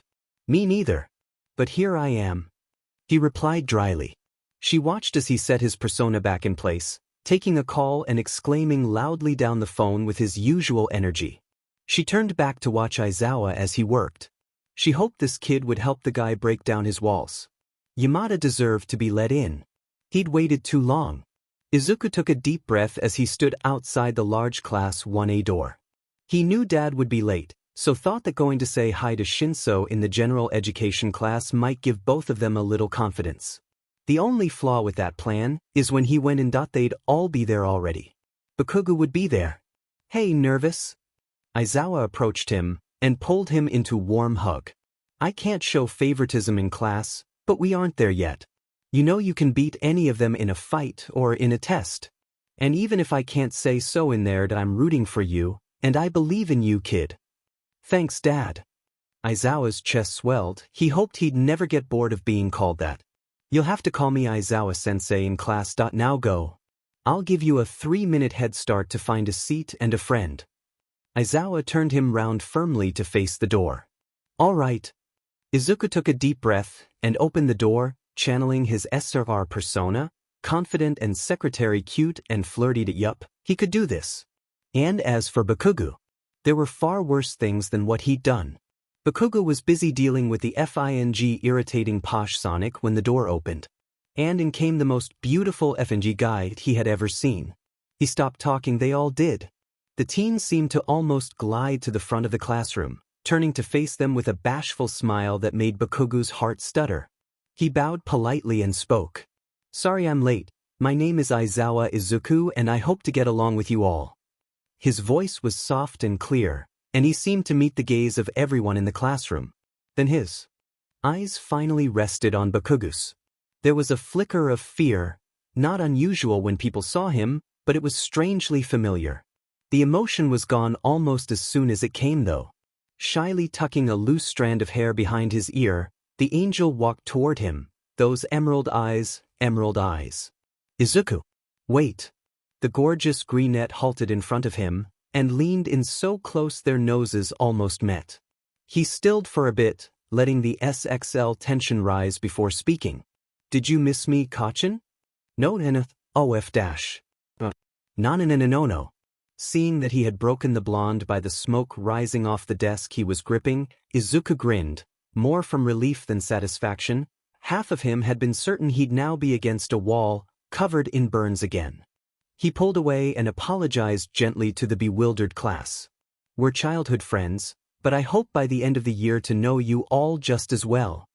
His eyes roved the stunned classroom, eventually meeting those of a handsome guy with bicolored hair. Must be Endeavor's poor son. Looks like he's had it rough too. Haughty though. Izuku gave the boy a warm smile and was surprised by the other's shock, the teen turning away abruptly. Setting that puzzle aside for now, he took his seat behind the still frozen Bakugo just in time for Aizawa to arrive. Hello, my name is Aizawa Shoyuda, but you may know me better by the hero name Eraserhead. I will be your homeroom teacher. Aizawa? Shrieked half the class. Bakugo, shocked back to the present, turned to Izuku with a confused look. Aizawa gave the squealing teenagers a tired glare. Indeed, as you have deduced, Izuku here is my son. By no means will he be afforded any kind of preferential treatment due to this. But if any of you ever, never mind. Let's get down to the training field. But sensei, what about the opening ceremony? A brunette asked. I have the power to run this class how I like, in order to get the best out of you. And that event is a waste of time. Now get down there and change. I'll see you on the field in 10 minutes. Replied the teacher flatly, leaving as quickly as he'd arrived. Izuku sighed softly as he followed the group of boys out the building and toward their changing rooms. Pity he wasn't going to see Shinsu's face when the teachers were announced. Well, this would be interesting. The boys of Class 1A were absolutely bewitched. Izuku opened his locker and slipped out of his shirt with ease, bearing perfect porcelain skin and a slim waist. He gracefully shifted his long silky hair, now just down to his collarbones, over one smooth shoulder before sadly covering himself with the gym shirt. He seemed somehow to be in the jogging pants before they noticed though. But they all thoroughly appreciated his but as he left, before realizing none of them had even opened their lockers yet. Bakugo gritted his teeth. Izuku was wearing makeup. Or something. He hated that he knew it, but there had to be scars. Izuku's actual skin couldn't be clear like that. Not after what he'd put him though. Todoroki pressed his fingers to the vein at his wrist in confusion. Why on earth was his pulse so fast that he wasn't fighting? Was it Aizawa's son's quirk? Izuku felt nervous, they'd stared so much. Had his scars shown? Was his quirk affecting them? They had been blushing. He shook his head, for now he needed to focus. Aizawa caught his expression, but when the boys as a group arrived 2 minutes later looking flustered, he could guess why. He felt a little protective, but they still managed to arrive on time, so unfortunately he couldn't punish them. Izuku artfully braided his hair back into a bun, tying it up with practiced ease. Excuse me? Izuku nearly had a heart attack, but managed not to jump too noticeably. He turned to see the girl from the entrance exam that Ida had rescued. Hi, Uraraka-san, right? What is it? You know my name. And no san please. Wow. She melted slightly and Izuku wondered whether he should check his passive quirk list. Was this seriously just the attraction of strong quirk users' side effect? He'd been in an operating room with several of the best heroes in Japan, but they'd been relatively fine, compared to this. Could you teach me how to braid my hair like that? These bangs always get in my eyes when I fight. Oh, that was all it was. That was fine. Sure, but right now Sensei is giving us evil eyes, so let's pay attention, okay? He gave her a warm smile before turning to give Aizawa an apologetic look. Okay, exclaimed Uraraka, blushing red and hastily returning to Azui. Aizawa smirked. Izuku, as you're still chatting, why don't you demonstrate the ball throw with your quirk? All right, Sensei, he said politely, though with a small smirk of his own, before approaching the ring. Plus Ultra Izuku. Aizawa warned. Yes, sir, replied the greenette. He picked up the ball and turned to his classmates. Since the first two fusions to form anti-quirk, he had added a quirk reader and erasure, the latter enabling him to forcibly deactivate quirks, including mutant types, which shocked Aizawa. The class looked confused. Izuku's eyes settled on the girl from earlier, Uraraka. Her quirk looked perfect. Catch, he said and threw the ball to her. In surprise, she raised her hands to catch it, only for Izuku to force activate her quirk and the ball to rise upward. The ball shot upward and into the distance. Aizawa looked at the meter, more to hide his smirk than anything else. Infinity, he stated to the odd class, showing them the meter. What? That was so cool. How did you activate her quirk? Isn't that cheating? What quirk is that? This is going to be so much fun, exclaimed a girl with pink hair and skin. Fun, said Aizawa sharply, and Izuku winced internally. Fun, huh? If you think it is so fun, how about I expel the person who comes last? That shut them up. Izuku left the ring and turned adorably bashful on them, glancing away from there. Admiring gazes, shaking his head at their muttered praise, and sincerely apologizing to Uraraka. Since when did you have a F quirk, Deku? In spite of himself, Izuku flinched. They all saw it, and it seemed to break something in Bakugo. But he was so angry. Too angry to care right then. Boo, I told you the doctor said I was a late bloomer. Suddenly the entirety of the last year didn't happen. He was weak, quirkless, friendless, and completely unloved. He spoke softly, looking anywhere but the blonde, his shoulders shook, and unintentionally he roused the protective instincts of a lot of people. He just wanted to curl up into nothing. But he glanced at Aizawa and it forced him to remain in the present and kept the panic at bay. So when you developed a DMN quirk, you kept it a secret just so you could look down on me? Hissed Bakugo, still seeing red. The greenette's eyes turned to focus on Bakugo, his voice quiet and level, though trembling slightly. His eyes filled with hurt. If I'd had a quirk back then, Bakugo, with all that was happening, do you honestly think I would have kept quiet? Izuku tilted his head down so his eyes were in shadow and they couldn't see the tears threatening to escape his control. He'd thought he was over this, well, Bakugo at least. No, that was a lie. No matter what happened, he'd probably never be over this. 11 years. He'd be affected for decades to come. But he'd thought he'd have more control at least. Aizawa-sensei, I feel ill, may I be excused to go to the nurse's office? I will return as soon as possible to complete the test. His voice returned to a monotonous whisper. Go, said Aizawa, though the command came out far gentler than anyone had expected. Izuku fought not to run, walking slowly past Bakugo and to the exit. Sensei dash, began the blonde, the fog clearing and worry in his tone. No, Bakugo. You've done plenty today. Save the rest of that confrontation for another occasion, we've wasted enough time. Interrupted the teacher coldly. The blonde turned to leave anyway, but Aoyama and Todoroki blocked him. Yes, sensei, said the blonde through gritted teeth. He really wanted to apologize, but somehow he'd made it worse instead. He'd just been so surprised.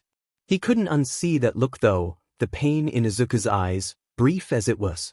Izuku returned 20 minutes later, and bowed politely to the group at large for losing control like that. He also apologized to Bakugo and insisted what he said was the truth and that he was happy to talk to the blonde in private if he had any questions. But even though the rest who cared enough to pay attention swallowed his words, every word, action, and expression screamed, "Fake," to Bakugo. By this time, the rest of the class had finished, and what little pride they had accumulated in their scores was dashed by Izuku getting high places in every event excepting grip strength and sidestepping, through manipulation of one person's quirk or another. He got on especially well with Dark Shadow, the duo flirting shamelessly much to the shock of Tokoyami along with the rest of the class. Izuku's rapid shifts between CC, cute and fragile were giving most of them whiplash. Looking at the final results, Aizawa spoke. "Though you made a good effort, Mineta, I judge you unsuitable for this class. Please go to the principal and he will see about moving you to an alternative hero school." Mineta ranted but eventually left. "But wasn't it a rational deception?" asked Yaoyorozu, confused but relieved. Izuku patted her gently on the shoulder. "With most teachers your logic would make sense, but Dezawa-sensei expelled the entirety of his previous class because he saw no potential in them." Everyone shivered at that. Yaoyorozu gazed at him, intrigued. "That must have been quite an upbringing. It would be weird to call me Aizawa, I know. Please everyone call me Izuku." "And no it wasn't, he adopted me quite recently." Izuku smiled softly. "You're adopted?" exclaimed Kaminari, ignoring Siro's warning glance. The class's eyes widened in surprise. "Yeah," said Izuku, smiling to show it was all right, "though it wasn't anything tragic, I'd still rather not talk about it." Izuku could feel Bakugo's confusion practically taking physical form. A taller teen Ida, he remembered from the exam, strode over and offered his hand. "Reasonable to me. Pleased to meet you, I'm Ida Tenya, my quirk is Engine." And like that everyone introduced themselves, Izuku memorizing their names as best he could, already familiar with their quirks. "Just class intros, so skip if you want." Ida was a taller teen that looked like an AI robot copy of what the perfect student was supposed to be. As he'd spoken, his arms had chopped in robotic gestures, and he stood unnaturally straight, his uniform pristine despite the substantial exercise they had just done. He spoke very formally, and was a teacher's pet from his neatly parted hair to his school regulation shoes. "My name is Azuitsu Karo," began a girl beside him, "and my quirk is Frog." She was a short, slim girl with long dark green hair tied in large bow at her waist. Her eyes were large with pronounced lower lashes and dark pupils that Izuku felt could see right through him. With her wide mouth, verbal tick, and the way she had hopped the 100-meter dash on all fours, Izuku could well believe her quirk. A redhead nearby grinned at Izuku, marking himself out, in spite of his shark teeth, as a cinnamon roll Izuku needed to protect. "I'm Kirishima Ejiru. My quirk is hardening, and it means I can harden any part of my body. It's nice to meet you all." Izuku swallowed about a dozen flirty lines that immediately came to mind at the thought of the quirk, and took in the teen's appearance. Kirishima was pretty average in height though well built, with a scar above his right eye. His hair was dyed bright red and gelled in spikes, reminding Izuku of an old hero called Crimson Riot. He wondered whether that was deliberate. Izuku's attention was drawn away from Kirishima, who was blushing slightly under the scrutiny, by the blonde beside him, who didn't even need to mention his quirk for Izuku to get it. "I'm Kaminari Denki, and my quirk is electrification to match my electrifying personality." Izuku chuckled. "I'm ecstatic to meet you, Kaminari." Kaminari had short blonde hair with a black lightning-shaped streak in his left bangs. He had a much slimmer build than Kirishima, though they were of similar height, and slightly angular yellow-gold eyes. He was also blushing furiously, but Izuku suspected that was only temporary. Bakugo just scowled. "I'm Bakugo Katsuki. Quirk Explosion. I'll be the #1 hero, just you watch me." The class looked a bit offended by his blunt manner, but it was the politest introduction Izuku had ever heard the ash blonde make. A polite cough drew his attention, and he saw the young woman with raven hair who'd also gotten in on recommendation. He could tell from her posture she had had a privileged upbringing similar to Ida, and the mysterious Todoroki stood at her side. "My name is Yaoyorozu Momo," she said in a polite, level tone, "and my quirk is creation and enables me to create any non-living material or object with my body fat as long as I understand the object's molecular structure." "That's amazing." exclaimed quite a few of the class, including Izuku, and she flushed a little at the praise. Yaoyorozu was a tall girl, easily a head taller than Izuku, which made him wince slightly, and much more physically mature than most of the class. She had long black hair tied into a ponytail, and beautiful dark eyes. "I'm Todoroki Shoto," stated her companion bluntly, "and I'm not here to make friends." Izuku smirked as the bicolored teen stalked back toward the changing rooms. "Challenge accepted. Well, my name is Uraraka Ochako, and I would love to make friends," exclaimed the bubbly brunette, ending the brief awkward silence Todoroki had caused. The class relaxed as they identified a new cinnamon roll. Uraraka had warm auburn hair cut in a bob, with rounded brown eyes similar in shape to Izuku's own, and a permanent slight blush in her cheeks. Like Yaoyorozu, her physique was a little more mature than the rest of the girls, but she was much shorter than the Ravenet. She seemed genuinely kind-hearted and happy, though Izuku was sure there was more to her. Uraraka glanced expectantly at the tallest teen who was stood beside her. "I'm Shuji Mizo. My quirk is dupli arms." He spoke with a mouth on the end of one of his 6 arms, which was mildly disorientating. He was easily the tallest in the class, and very muscular. His face was masked, which was intriguing, but each to their own, Izuku supposed. Since the guy didn't appear to have any interest on elaborating, a few more of the quieter members jumped on the bandwagon. "I'm Tokoyami Fumikage," stated a bird-headed teen, leaning against a tree and trying to look brooding and mysterious. It was adorable. "And I am Dark Shadow, Tokoyami's quirk." Izuku smirked at the quirk, who grinned back. He wondered why Dark Shadow was so drawn to him and if it related to Tokoyami at all. Was it weird that flirting with someone else's quirk was the most fun he'd had all day? Probably.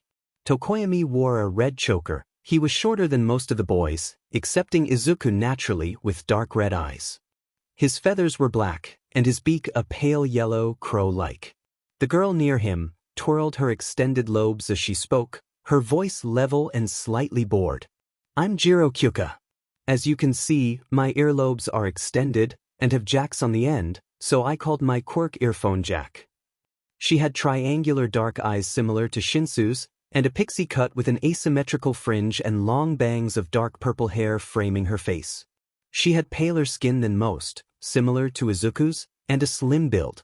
"My name's Sata Rikido, it's nice to meet you," continued a tall brown-haired teen, with a build almost as muscular as Shuji. "My quirk is Sugar Rush, and gives me 5 times the strength for 3 minutes once I've consumed 10 grams of sugar." He had bigger features than most of the class, with thick lips and a large round nose. "Hey," a blonde guy spoke up, his tail shifting and betraying his nerves. "I'm Ojiro Mashireo and my quirk is Tail, and this guy," he gestured to the tall teen at his side who appeared to be fighting an anxiety attack, "is Kudakuji. He selectively mutes, so uses sign language. His quirk is Ani voice." Izuku smiled softly at the teen. "Then I'll get learning it right away." Kuda's head was rock-like, unevenly shaped, and the same peachy color as the rest of his body. Izuku guessed he was almost as tall as Shuji, though the teen hunched in on himself in his desire to avoid attention. Izuku empathized. He'd spent 11 years like that. Ojiro had short, thick blonde hair on his head and on the end of his tail. His eyes were dark, and he seemed pretty good-natured and caring. To bring attention away from Kuda, Izuku scanned the faces of his classmates, smiling at the invisible girl. "What's your name?" "Oh, I'm Hagakure Toru, it's nice to meet you." Her voice was light and cheerful, and she bounced as she spoke, reminding Izuku of Uraraka. "JMapel Aoyama Yuga?" exclaimed someone from behind him, and Izuku turned to see a blonde striking a melodramatic pose, with sparkles in the air around him. He had light indigo eyes and long, well-groomed blonde hair. "My quirk is Naval Laser," he continued in a French accent, and dash. "I'm Ishido Mina, it's nice to meet you." The pink-skinned girl beside him broke off the spectacular monologue before it could start, exclaiming cheerfully, "My quirk is Acid and I like dancing, K-pop, shopping and food. Also gossip, so please feel free to spill the tea." Izuku laughed, sending a little reassuring smile to the downcast Aoyama. Ishido was more muscular than most of the Girls, probably from the dancing she mentioned. Her skin was a light pink, her hair a darker shade of the same color and reminded him of what his hair looked like, short, so fluffy. Cream-colored horns poked out between tufts of hair, and the sclera of her eyes were black, contrasting with the golden irises. Back to the story. Ashido offered her hand and Izuku shook it, matching her bright smile. As I said, I'm Izuku, but I didn't say my quirk before. It's called anti-quirk, and it enables me to activate, deactivate, and control other people's quirks. Wow! Exclaimed Kaminari. Just checking, you aren't really an Aizawa, are you? You don't look it, but with a quirk like that. Izuku shook his head, sadly not. They settled into relaxed conversation for a PRD, and Aizawa let them, heading off to shoo a curious All Might away. Wait! It was Hagakure who spoke, her voice uncharacteristically serious. You said you can forcibly deactivate quirks. Which types? Oh. He responded softly, his voice so gentle it sent shivers down the class's spines. Would you like me to? Hagakure smiled to herself, yes please. And Izuku's eyes glowed bright green again, and a curvy silver-haired girl appeared inside the gym uniform, with bright, beautiful amber eyes. Title pick. Yaoyorozu recovered from her surprise and quickly created a mirror and passed it to the girl. She gave a sob at the sight of her reflection and leapt into Izuku's arms. Aoyama took and pocketed the mirror. The greenette caught her and held her, rubbing calming circles on her back, though keeping his glowing eyes on her to maintain deactivation. Bakugo watched on silence, wondering what had happened over the last year to transform that sniveling Deku into this flirty, beautiful, powerful guy. He was not supposed to think like that. This was Deku. He forced himself to look away. Izuku gently put Hagakure down. Sadly, to keep your quirk deactivated, I'd have to stare at you continuously. But if you ever want me to deactivate it for you, you need only ask. She nodded and his eyes dulled, her appearance going at first translucent, then disappearing entirely. Also, I will be using my quirk in combat, he said, glancing at the rest of the class, so I'm sorry if any of you take issue with that. They nodded their acceptance. The group returned in a cheerful mood to the 1A classroom to collect their bags. No one mourned Mineta's loss. But on the way, Aizawa drew Izuku aside. Izuku, I promised I'd be honest about when I keep things from you. I need to tell you that today I ensured that you wouldn't gain an incredible power. Is that all right? You don't mean All Might. Holy shit. Aizawa stared at him. How the did you? Can you quit preemptively working important secrets out? Izuku chuckled. I saw him detransform in an alley, and kick a trash can in frustration yelling about a successor, and then spend 20 minutes collecting all the trash in the alley. The idiot, sighed Aizawa, massaging his temples. Izuku tilted his head, thinking aloud and watching closely for Aizawa's reaction. I wonder at how his quirk is transferred though. Does that mean he was quirkless before someone else gave it to him? Is the hurry because the quirk has a reducing time limit or an age barrier? Aizawa gave Izuku a glare and the greenette raised his hands in surrender. Well, is that okay? Izuku smiled and nodded firmly. I'm already so powerful and I don't want to be the one symbol of peace. I'm like you I guess in that way. Though that look on your face says there is more to this as to why you refused. Don't tell me, the villain who was my father is All Might's arch-nemesis? Izuku meant it as a joke. The way Aizawa stared at him made his heart sink. He grimaced, staring up at his adoptive father in misery. What the hell are you even doing with me? You're harboring Dash. Aizawa's eyes narrowed to slits. You have no links to him, and you are my son.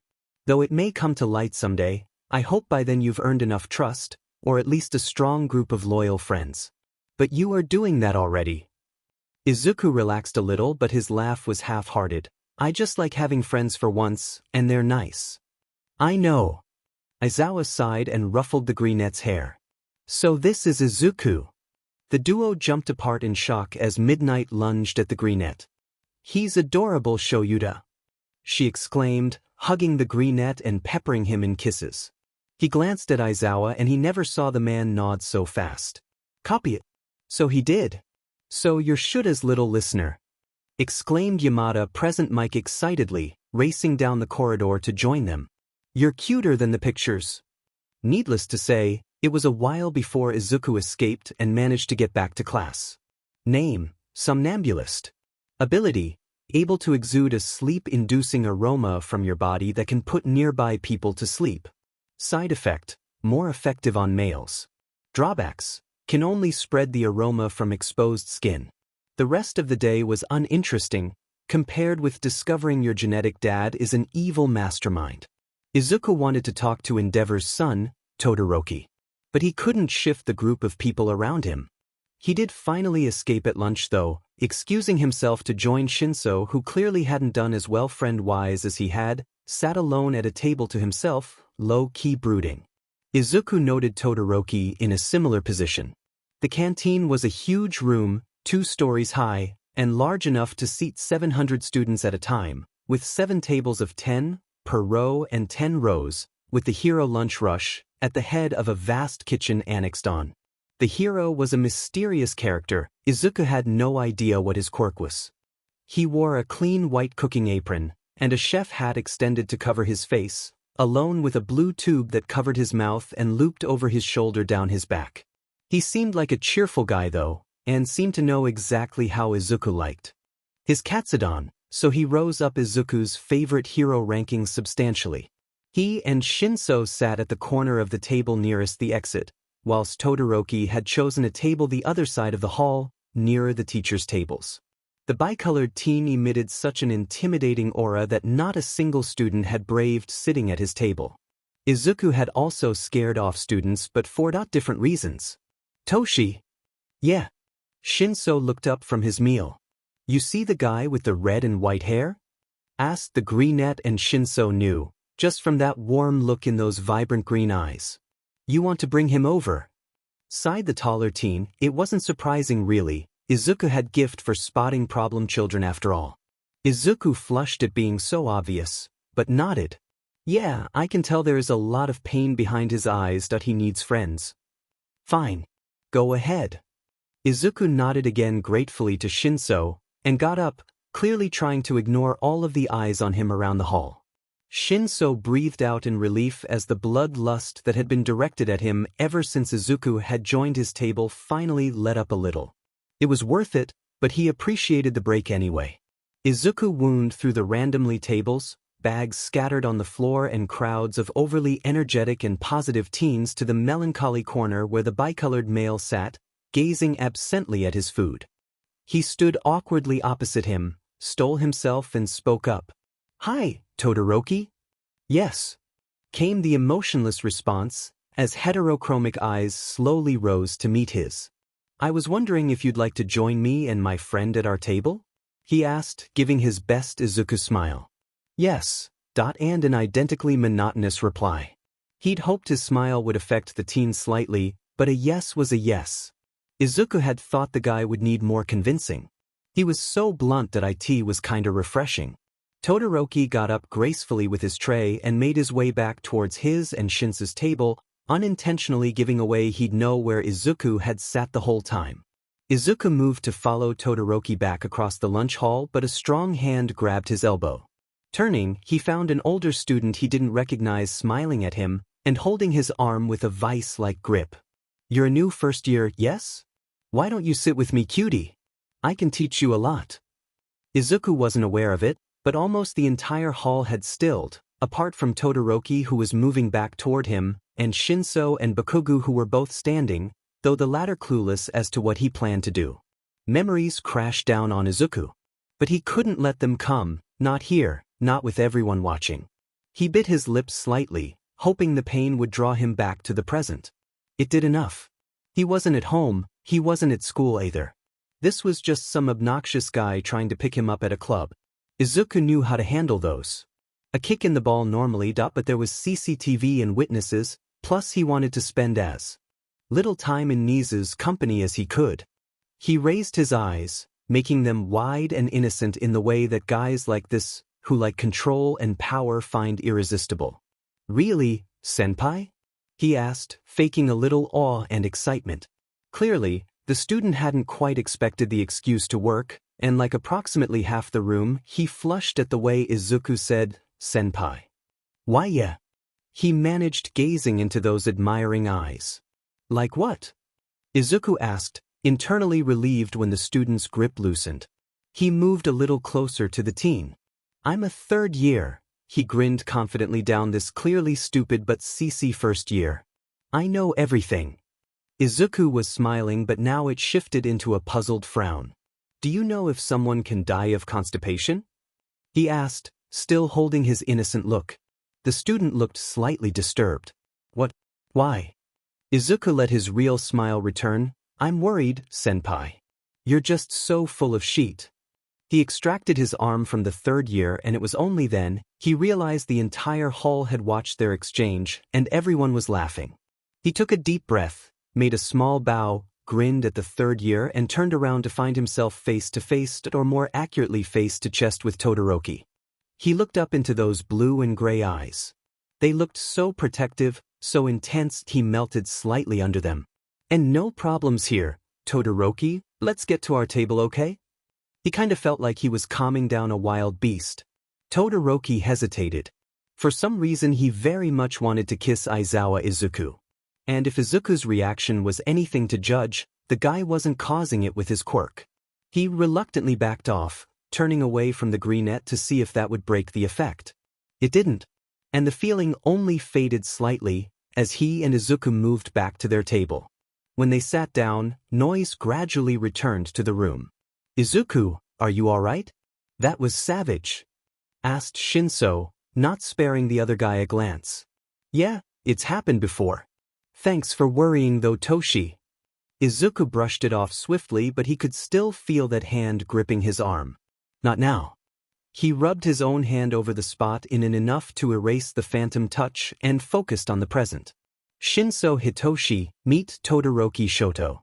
Todoroki Shoto, meet Shinso Hitoshi." Izuku smiled encouragingly at the pair, and they reluctantly turned to face each other. "Hello." "Hi." Not a great start, thought Izuku. Hitoshi is in the apartment for general education, but his quirk is really powerful, so I think he'll move to join the hero class soon. Continued the greenette cheerfully. "Really? What's your quirk?" asked Todoroki monotonously.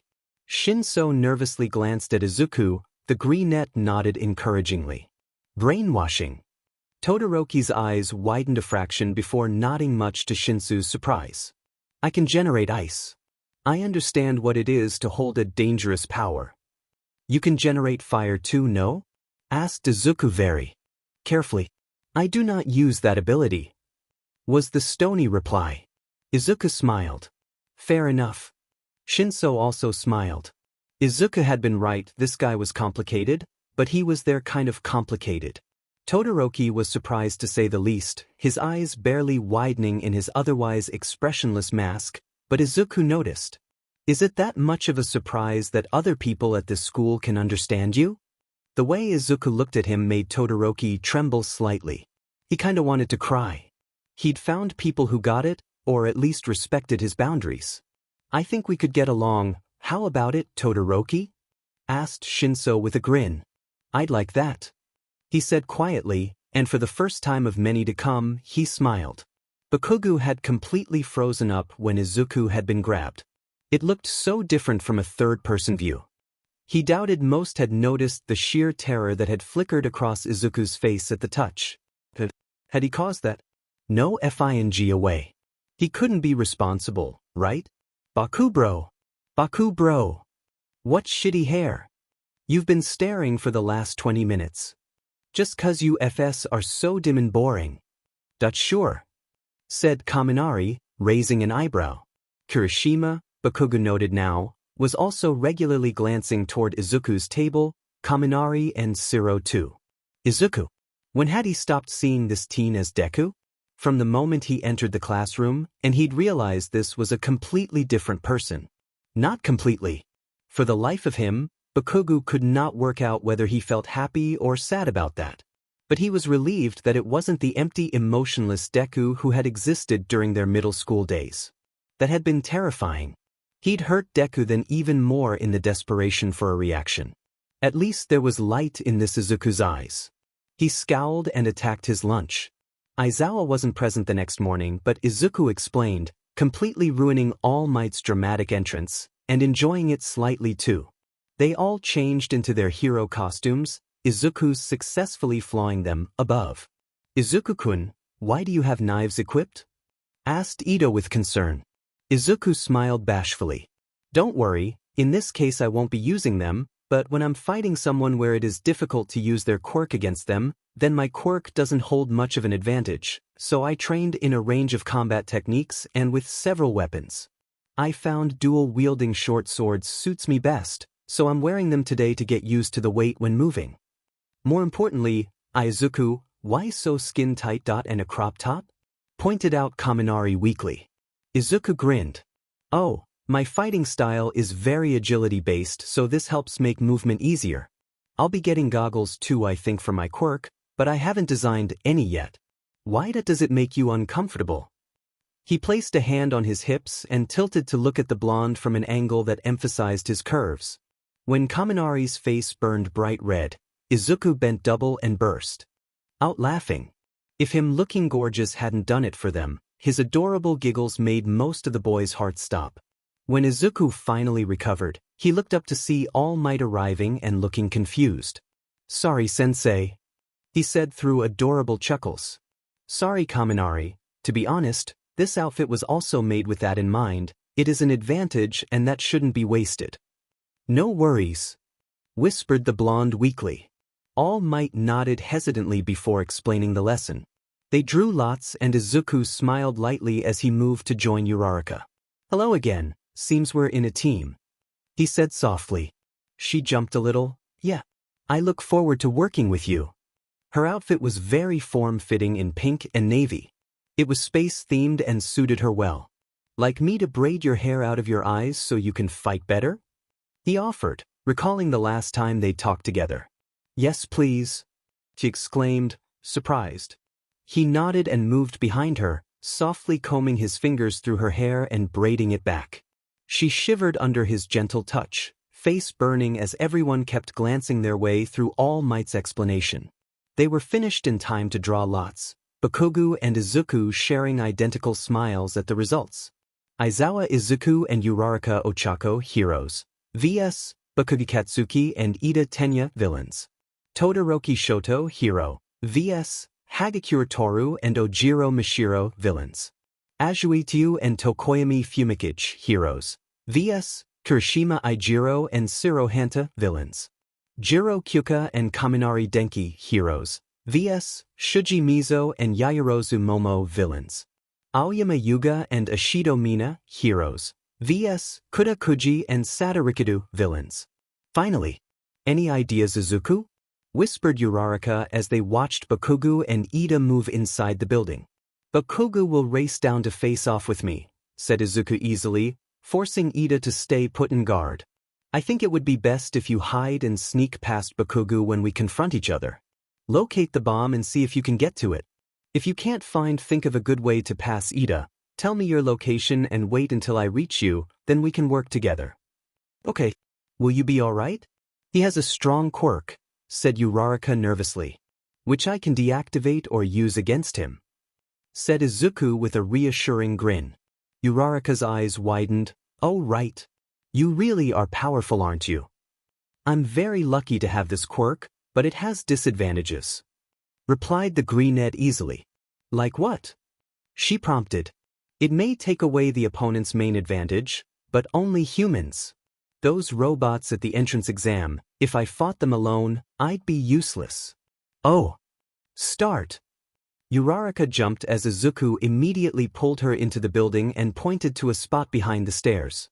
She nodded, racing there just in time, as Bakugo shot down them. "DKU. Mornin', Kakin," greeted Izuku as if they were two good friends passing in the street. "I'll give you 10 moves before I attack." Bakugo used his quirk to fly forward. Izuku smirked and dodged, sticking out a leg and causing the blonde to lose control and crash.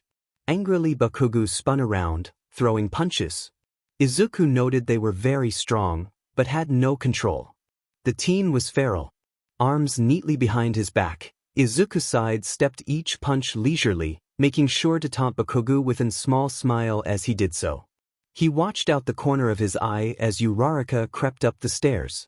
Katsuki roared in frustration, calling to his quirk so he could activate his grenades, but getting no response as those glowing green eyes watched him. All this time, Izuku had been softly counting Bakugo's attacks, though it couldn't be heard under the yells. He was a little disappointed. He'd hoped his old bully would be more of a challenge. At this rate he'd reach Uraraka before she even found the bomb. 10. He grabbed hold of the arm that had narrowly missed his head, twisting it and using it to pull the blonde forward as he leapt up, wrapping his legs around Bakugo's neck and using his momentum to flip him onto his back in a chokehold. During this he had used his free hand to grab the capture tape, wrapping it neatly around Katsuki as they fell. The whole move only took 3 seconds. Bakugo struggled desperately against his grip before noticing the capture tape and lying slack. Izuku released him. "Seems you trained in combat a little. I'm surprised and a bit impressed.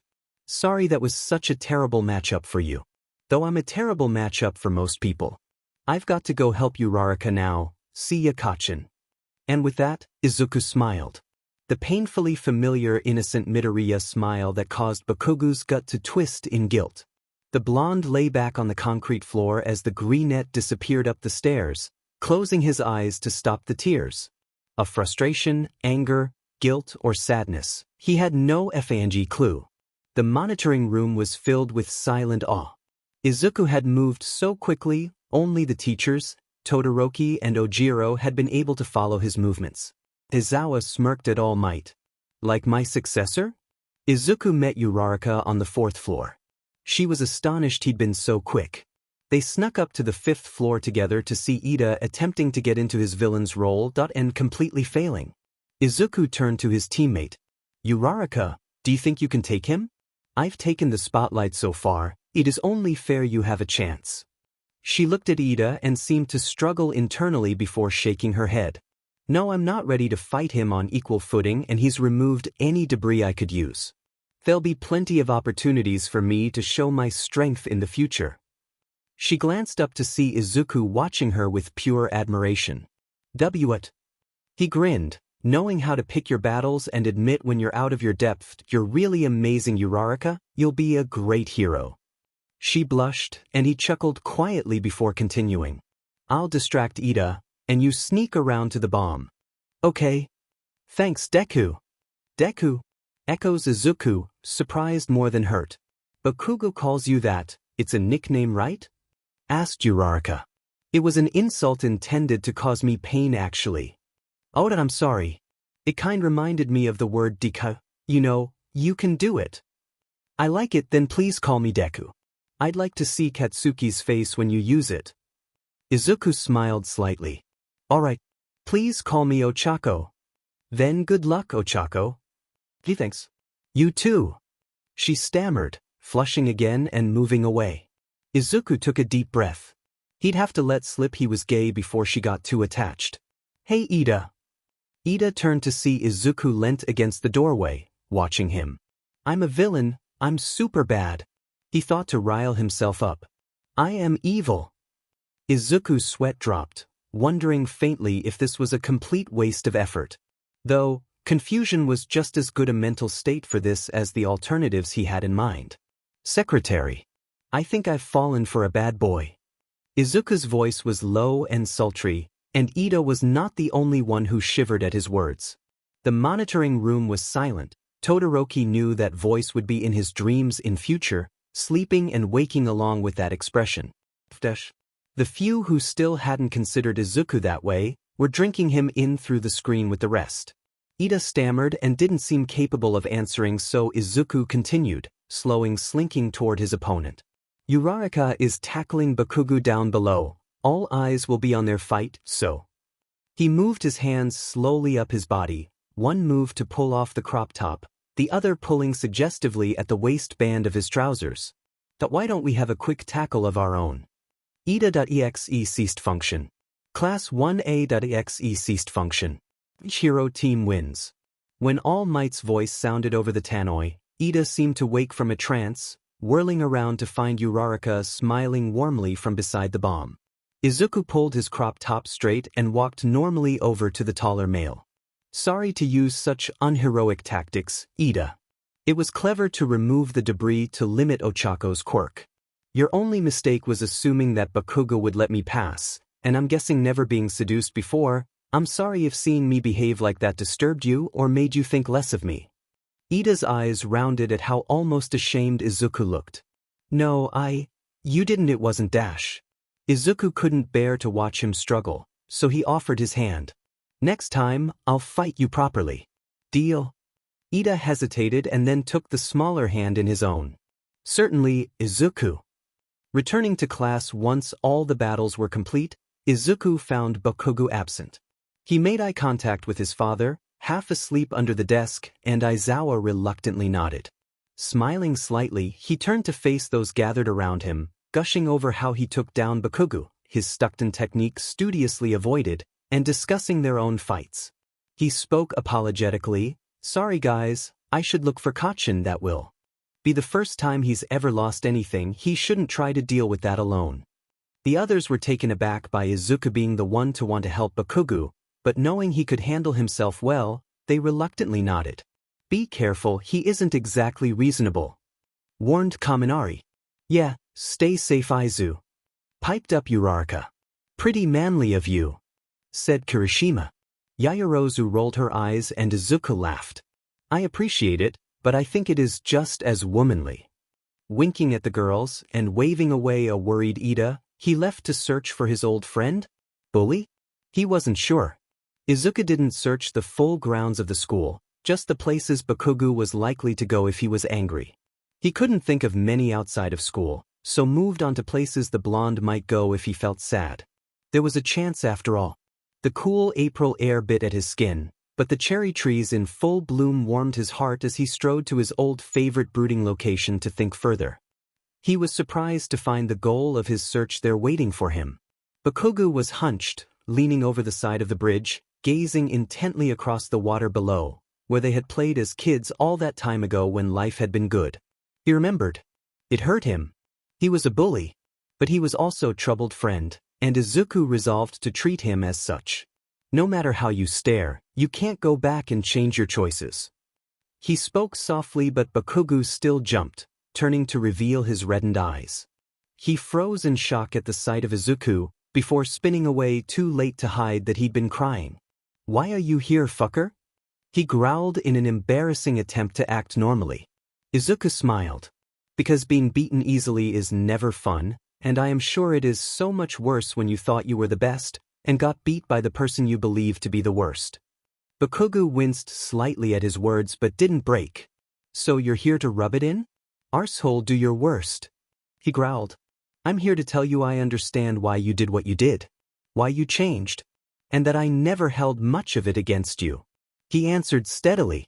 Izuku tucked a strand of hair out of his eyes and leant casually against the guard rail. It was a desperate attempt to make this seem like he didn't really care. But he had to try and keep this conversation as light as he could. He might just break if he didn't. And he refused to break in front of Bakugo. Not this Bakugo anyway. "You don't ever have to apologize. I can't even think of words you could say, so you certainly couldn't. So I want to skip that and move on, or move back, to a life where we are friends and equals. Interested?" At that, Bakugo turned to stare at him in complete shock. "But why?" was all he managed. Izuku looked at him and shrugged, a self-deprecating smile playing on his lips as he stared out across the water. "I miss the hot-tempered, rude and violent but under it all caring Kachin I used to know. So, can I have him back? Should I finally give up after 11 years of waiting?" Bakugo envied how easily Izuku acknowledged his own feelings. Even if they could be seen as embarrassing, Izuku could say them with no shame at all. Unlike him. His mouth opened and closed, unable to speak, as he stared into those shining emerald eyes. He nodded once, and relaxed a little at the happy smile the action elicited. It didn't feel like enough to him though. He moved closer and pulled the smaller male into a cautious hug, holding him tight. "Thank you." They stay like that for a while until they both had stopped crying, and Bakugo had recovered enough to be more like himself. But don't forget, you don't effing own me, nerd. And I have a ton of questions that I'm not ashamed enough to beat out of you. Yeah. Izuku grinned, enjoying the close contact, and whispering something before they separated and left the bridge. All Might watched them leave, astonished. He'd expected his potential successor would need his help, but Aizawa's had done the work for him. He'd been doubtful whether Bakugo Katsuki was a wise choice, which was why he was yet to approach him, though the way he had gone to rescue the civilian from the sludge monster had called for his respect. However, perhaps with a little help from Aizawa Izuku, Bakugo could yet prove to be the best successor for One for All. He had a strong quirk, stubborn heart, and was filled with determination, but needed humility. All Might sighed in frustration. It was clear to him Izuku himself would make a far better successor, but Aizawa had made him swear never to give it to his son. He knew spotlights weren't the Aizawa way, but surely he would prefer his son to be stronger? Have a quirk to protect him and others where his own couldn't help? Neither of their quirks were exactly suited to hero work. They were practically quirkless, and he didn't think he'd trust either to take on a real villain. But minor heroes were always necessary to deal with thieves and the like. So nerd, why did you tell me that we had to leave there? The duo had left the park and Izuku was leading the blonde in the direction of the Aizawa house. It was an awkward walk, both finding walking side by side bizarre. All Might was spying on us. I didn't want him hearing answers to any of your questions. And before I answer any, I also want to speak to my dad first, replied the greenette firmly. Bakugo was surprised Izuku had noticed the hero's presence and he hadn't. That added another question to the FING list. Why the F? Do you need human caterpillar's permission? Kachin, trust me this once, sighed Izuku in exasperation. Though he had to admit he adored the nickname. Bakugo really had a gift for those.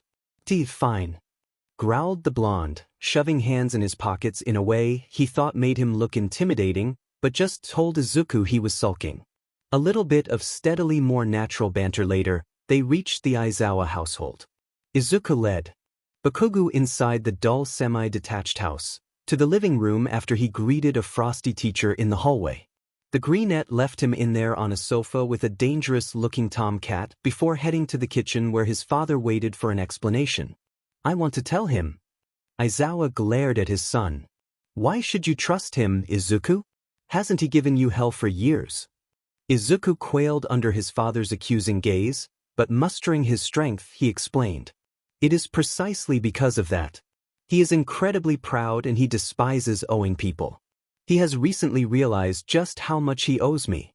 Even if the villain shows up and I bounce up for a cuddle, he would completely trust me. He has known my whole history more or less, and don't you think a classmate knowing would be a good idea? Who knows what could happen over these 3 years? That it could be really helpful having someone in a less responsible position who can cover for me if necessary. Aizawa sighed and downed his coffee. I see your point. He's a problem child, but you seem to like those. Izuku raised an eyebrow. You mean Toshi and Todoroki? Perhaps you do have a point.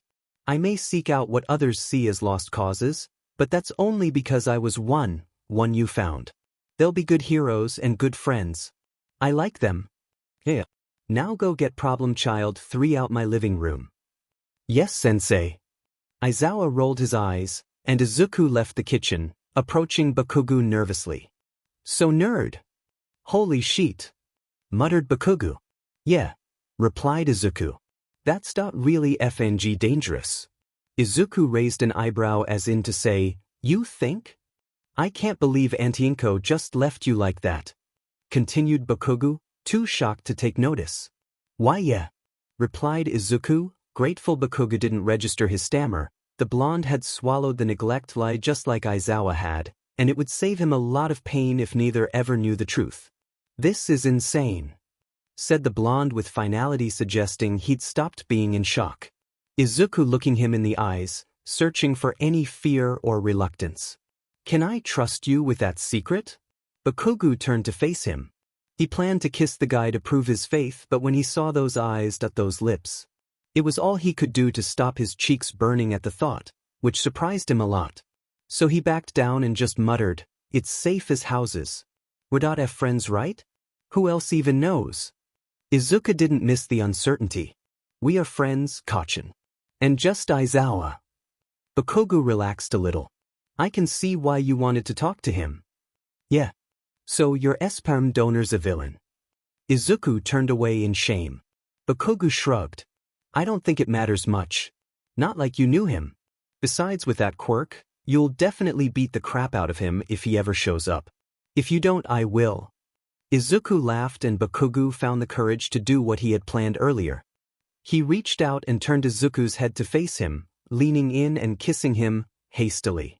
Pulling away before he lost the control he hadn't realized he needed. WW.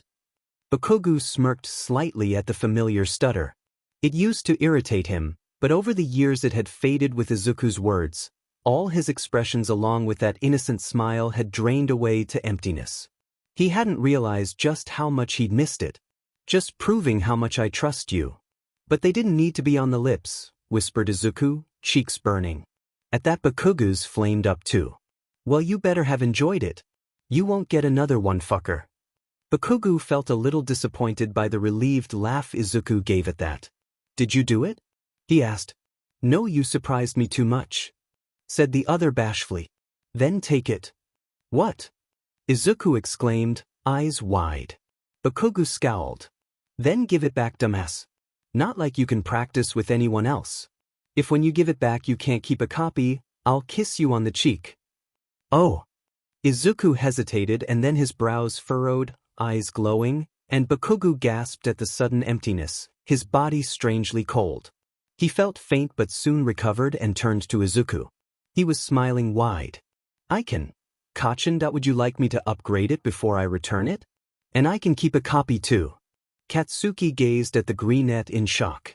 Your quirk is way too powerful. He turned to stare at the table as his gut twisted again in guilt. To think my actions could have driven you to villainy, the world would have been F-ed. Forgiven and forgotten, remember? Besides, to progress it relies on trust. The other person has to want to kiss me, to do so willingly. And to improve the quirks of others, they had to trust me enough to do what you just did. So, upgrade. Definitely. The duo shared matching smirks, before Izuku spoke again. This saps a lot of energy, so I might fall unconscious. Do you want to go home without your quirk and come back tomorrow for me to transfer it back? Or would you like to stay over? Bakugo thought it over. Can I stay? I think so, let me just ask Dad. Also, don't touch the cats while I'm gone. I don't think they'll like you. Izuku smiled internally. Technically that would get problem child 3 out his living room. Hey! Izuku grinned and disappeared. Bakugo turned to one of the nearer cats and glared into its bored eyes. Fucker, you like me, don't you? Let me effing pet you, you little sheet. He reached out to the cat, who hissed, scratched his palm and jumped off the sofa. Why you do so, can I stay? The greenette, who had just returned to the room, doubled over in laughter, taking a few minutes to recover and string together an answer. You can, as long as you leave the cats the F alone. We should head up. I need to prepare the extra futon and find you some clothes. Will I ever get over him swearing? Deku, it's only 5 o'clock. He replied. Aizawa works at night. Stated Izuku, we're already up later than we should be. Fine. Bakugo entered Izuku's room with trepidation, expecting to be overwhelmed by yellows, reds and blues. However, the room was normal, if a little dark, filled with tasteful hues of green. There was a queen-size bed set in one corner and a large wardrobe. The main feature of the room, unsurprisingly for a nerd, were the bookshelves. They covered 2 walls, and were filled to burst with books in Japanese, English, Korean. And was that Spanish? Or French? No posters, huh? Inko burned them, I got rid of them a while back. Replied Izuku lightly. His values and image don't chime with me anymore. I've been through too much. Plus, when you've seen him in a few BRS in his shrunken form, you never really see the hero the same way. Bakugo didn't have any idea how to respond, so he returned his attention to the room while Izuku busied himself with the futon. He traced a hand over the wood of the wardrobe, his eyes catching sight of a specific rung of the nearest bookshelf. You kept them? he murmured, moving across to touch the spines of the now 40-odd hero notebooks. Izuku glanced up from the futon before moving over to search through his clothes. They are the one thing that survived, well, more or less. Though I nearly threw them out when Ainko left, I kept them in case I needed to make a fire, but I never did. Then I discovered my quirk and they became useful once again. Though I now need to look at them completely differently and update them all. Ironically, you're in number 13 if you're curious. Bakugo wondered what he meant by ironically, until he saw the burnt black cover of the 13th book. Tentatively opening it, he gazed in awe at the illustrations and the incredibly detailed notes on his quirk, personality, and even his fighting style and likes and dislikes. This is amazing, you can draw really well. Though I'm not wrong, you are a big FNG nerd. I know. Glad you don't find it creepy. Don't you have this much detail on everyone? Asked the blonde. Of course not. I have more than 11 years of up-close observation when it comes to you. Izuku said it easily, so easily. Bakugo turned back to the books to hide his blush and the familiar curl of shame in his stomach from those sharp green eyes, and grimaced at the detailed sketches of smiling 4-year-old, frowning 8-year-old, and snarling 12-year-old versions of him. Kachin! Came a sweet shy voice from behind him. He turned, only for a red and black shirt to hit him in the face. You dash. I hope it fits, you're a fair few sizes larger than me, thankfully I love my oversized shirts. Izuku grinned, and the fight left Bakugo. You know, you really are less feisty quirkless. How do you feel without it? Empty. Did you feel like this all that time? Bakugo pulled off the shirt and blazer of his uniform, and pulled on the shirt Izuku had lent him. It was a little tight, but he could work with it. Izuku paused to think about it, settling on the bed before replying. Not really, I never had a quirk to miss after. Or perhaps I had it the whole time. I felt empty and weak for different reasons. I wonder how long it would have taken me to find out normally. Would have been a while before anyone would have been induced to kiss me. I don't know about that. Izuku turned to look at him in surprise and Bakugo fought both gay and standard panic simultaneously before grasping at an excuse. The side effect of your quirk, it may be what caused me to fixate on you in such a bad way, but it would have drawn other people that way eventually. He managed, giving himself a mental pat on the back. This was the first time he'd ever comforted someone and he thought he was doing a pretty good FNG job. Izuku nodded, it's great for my quirk, but I'll never be able to know whether they actually like me or my quirk is just affecting them.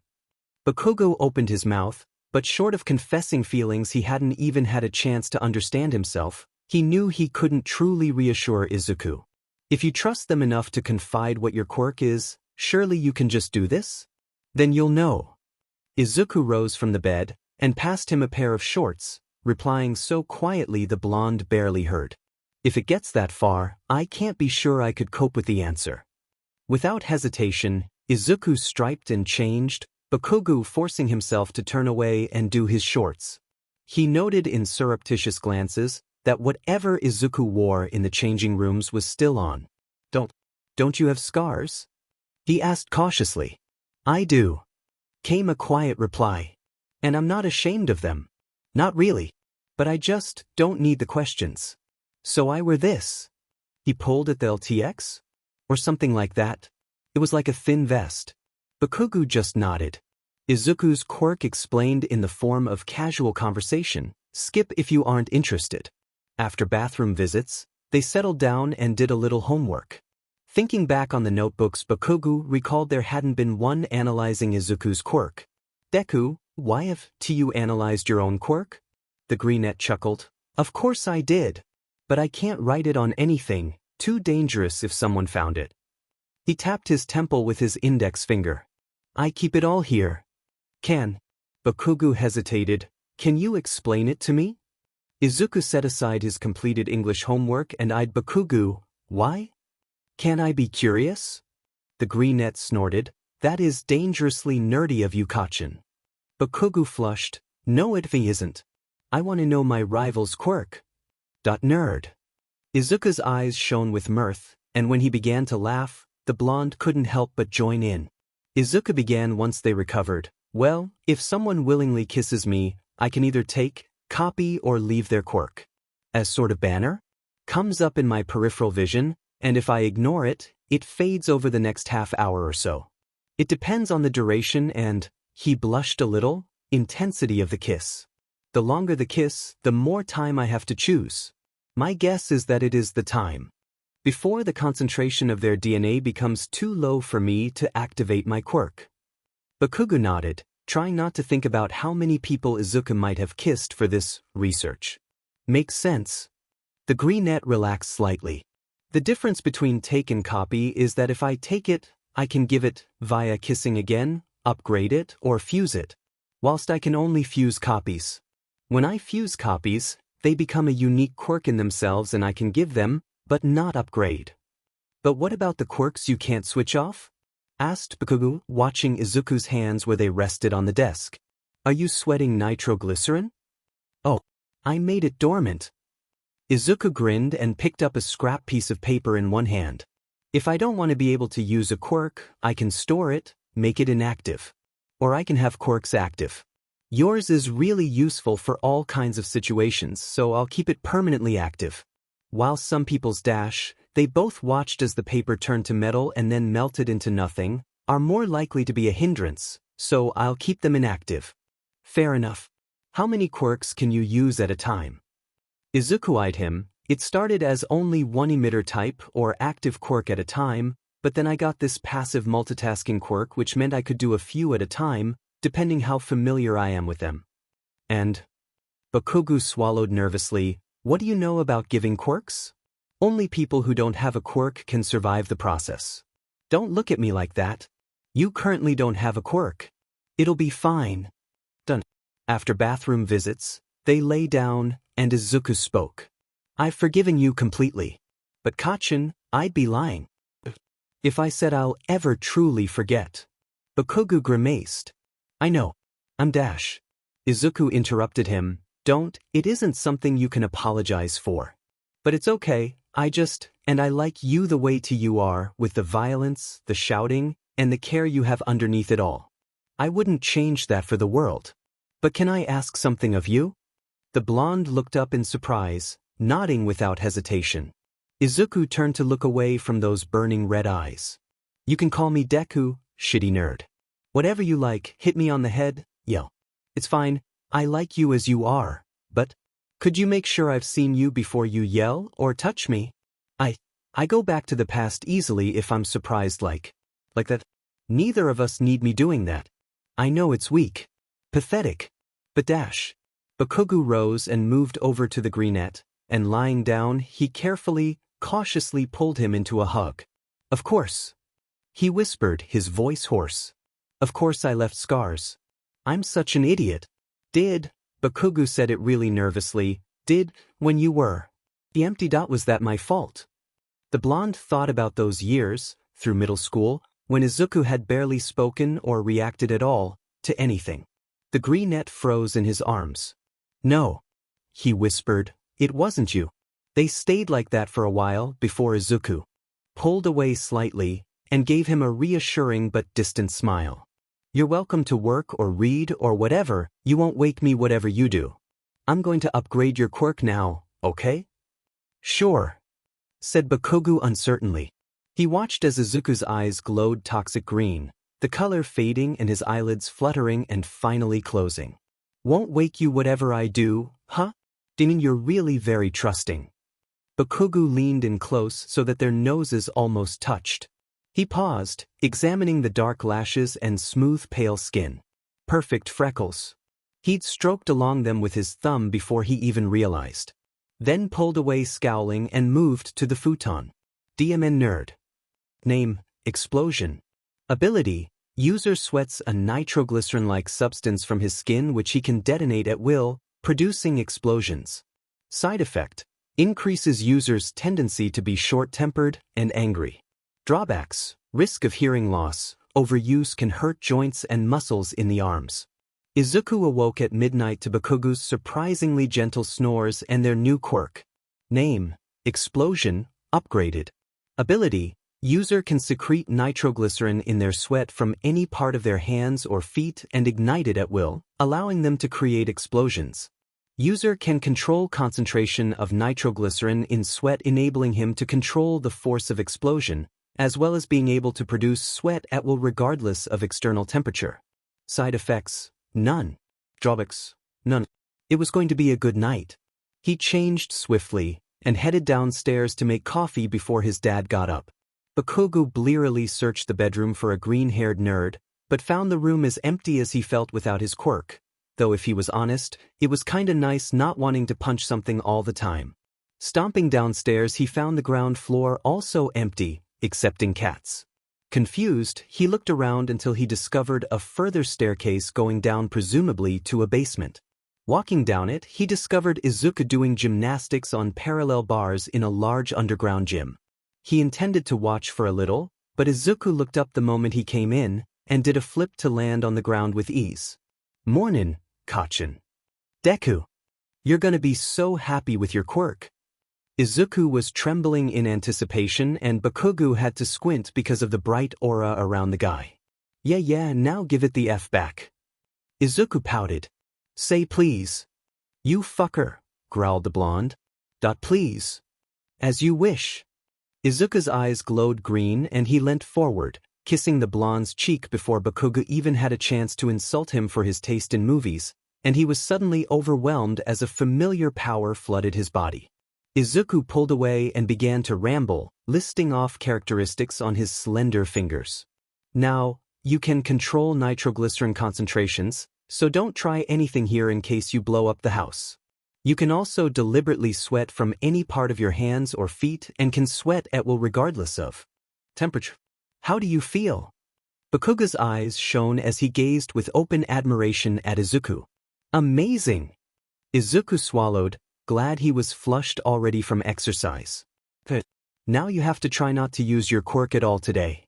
We don't have hero training, so it should be fine. We can both train at using it after school." Yeah. Then Bakugo furrowed his brows. "Wait, why don't I feel as set as usual?" Izuku tucked an escaping curl behind his ear, glancing down bashfully.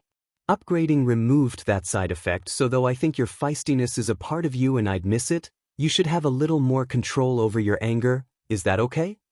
Bakugo suddenly found the walls of the gym very fascinating. Definitely." The greenette sighed and sat on the floor to do cool-down stretches. "I'm glad. But please try and act as normal as you can in class. Live up to your first impression. You've a lot of gradual changes to make if you don't want questions raised by the extras." "Worth it. I wish I could use this on Hagakure." Izuku muttered softly. Bakugo saw pain cross Izuku's face. He was astonished, to be honest, that after everything he'd been through, Izuku's kindness had prevailed. He knew better than anyone how much pain this quirk must be causing him. "Don't think about that now, perhaps someday you will," he said softly, though the words felt empty and far from enough. "Yeah." Izuku gave a heavy sigh before seeming to mentally shake himself. "Wanna work out, or would you like me to cook breakfast?" "Cook?"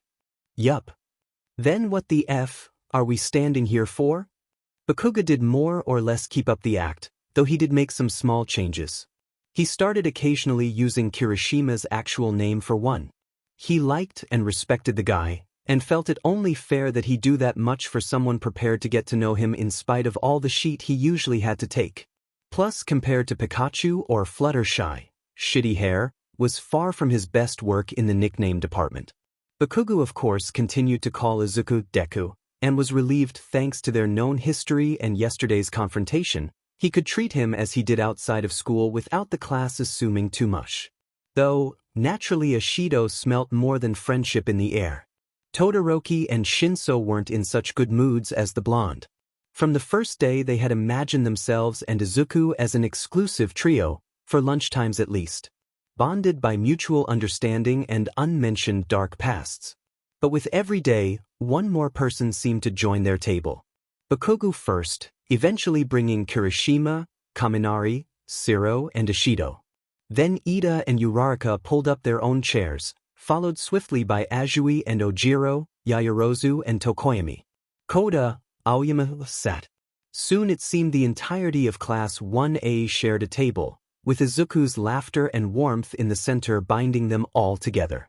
The pair's only consolation was that no matter how the group increased, Izuku always sat between them. Aizawa watched on in pride and all might with almost awe as this occurred, though they would have been surprised at each other's reason for such feelings. Aizawa watched as Izuku laughed genuinely at their childish jokes and treated their naive dreams with a respect he could never muster even now. They were teenagers, they joked about killing themselves to avoid tests, complained about pushy or irritating parents. Every word must have been a cruel stab wound for Izuku, yet none of it showed on his face. He'd laugh, eye roll and console. He never seemed to blame or despise them for it in the slightest, and it seemed almost superhuman how he endured their ignorance and smiled. There was only one other aware of what he was facing and overcoming, his new blonde bodyguard. Though Aizawa couldn't imagine how he had such patience, Bakugo could, and he hated it. It was only Izuku's gentle touches or looks that stopped the blonde from punching them each in the face, or ranting for Izuku's sake. All Might on the other hand wondered at how the bubbly cinnamon roll seemed to earn the friendship of both the quiet and the noisy in class alike, creating a kind of unity and trust between teens who would never have spoken otherwise. He had never been able to do that. With Izuku, Toshinori's and Aizawa's laugh together. Bizarrely, wise as he was, Izuku was oblivious to all of this. He was just making friends with people. Of course they made jokes like that, and whinged about their parents. He saw nothing offensive in it, though some of it hurt him a little. He found each and every one of his classmates interesting and admirable in their own ways, and it was his honest enjoyment of their company that drew them to him. However, that wasn't to say Izuku didn't look ahead after Aizawa's words. So far only his relationship with Bakugo and Shinso were truly strong. He felt he was not far from feeling able to confide fully in his violet-haired friend. It would only take a little more time. As for the rest though, there were many experiences and conversations that they would have to face together first. He sincerely hoped one day he would be able to sit together with all of them, not having to keep a secret back from any of them. He knew it was idealistic, and he made sure to remind himself just how naive it was every day. But he still let himself hope. Just a little. Izuku was relieved he and Aizawa went to UA together. The mass of press searching for All Might outside the gates looked more terrifying than any of the villain fights he had seen so often. Fortunately, Aizawa had a much more intimidating death glare than Izuku, and reporters moved out of his way like the parting of the Red Sea. In class, the group happily discussed their adventures battling with various reporters to gain entry. When Aizawa entered unhindered by a sleeping bag, however, they were all instinctively nervous. "You will be doing something important today." Had grown accustomed to doing so, the class turned to assess Izuku's state. Seeing him relaxed, the tension dissipated and they returned their gazes to a marginally irritated teacher. "Today you'll have to choose a class representative." And with that he produced the sleeping bag. The class buzzed in relief, then excitement. "I suggest we sort this democratically," proclaimed Ida, his booming voice cutting through the shouting. Seeing the others nodding, Yaoyorozu willingly created a box and a collection of paper slips. Izuku eyed each member of his class before voting for Ida, who looked like he'd actually enjoy the job. Unfortunately, the rest of the class seemed to have other ideas, as in the end he found himself at the front, meeting Yaoyorozu's friendly gaze. Even worse, she, the queen of grace and sense, was his vice. He, the guy who'd never had friends prior to 6 months ago, let alone a leadership role, was president of the chaotic 1A. "I'm amazed so many of you voted for me," he began awkwardly. "I hope I can live up to your expectations and do my best for you all." He smiled, though his nerves came through enough for everyone to notice. Seeing their concerned faces, he chuckled embarrassed. "Sorry, I've never had a leadership position before. I'm worried I won't do well, so please don't hesitate to give suggestions or advice." He bowed low to the class and said, "I'll be in your care." Before turning to Yaoyorozu and offering his hand, tilting his head in a shy smile, "And especially yours." Yaoyorozu took his hand, in almost complete awe. She came from a corporate background, and knew better than most how to read people's expressions. She knew well that Izuku was a great deal more than he seemed. The speech he'd just given could not have been more perfect for gaining the class's respect and support as well as their preemptive forgiveness, and yet it was clear, not a word of it was devised, he'd honestly meant it all. He was a natural leader. Izuku caught Ida on the way to lunch, taking him aside. Uraraka, too preoccupied trying to coax a conversation out of Todoroki, to notice. "Are you all right, Ida?" he said, searching those blue eyes with concern. Ida was shocked at his impenetrable poker face being seen through. "I am fine, Izuku," he insisted. "No," said the brunette slowly, "no you aren't. If you don't want to talk about it, I can respect that. But if you would like to, I have enough food in my bag for two." Ida only hesitated for a moment before nodding. "How could you have observed?" Izuku chuckled. "Ida, I hate to break it to you, but every word you speak tells of an elite education and famous heritage. From your quirk, I wouldn't be wrong in guessing you are the younger brother of Ingenium." "Indeed," said the blue-haired male, shocked and proud in equal measure. "That must be a great deal of pressure," replied Izuku carefully. "No more than I've been raised to bear," he proclaimed firmly. "Raised as elite since birth, that must have been quite an experience. What was it like?" Ida, thinking of Izuku's father and powerful quirk, was about to respond, doubtful that it was any different from the brunette's own experience, but pulled back, something in Izuku's expression.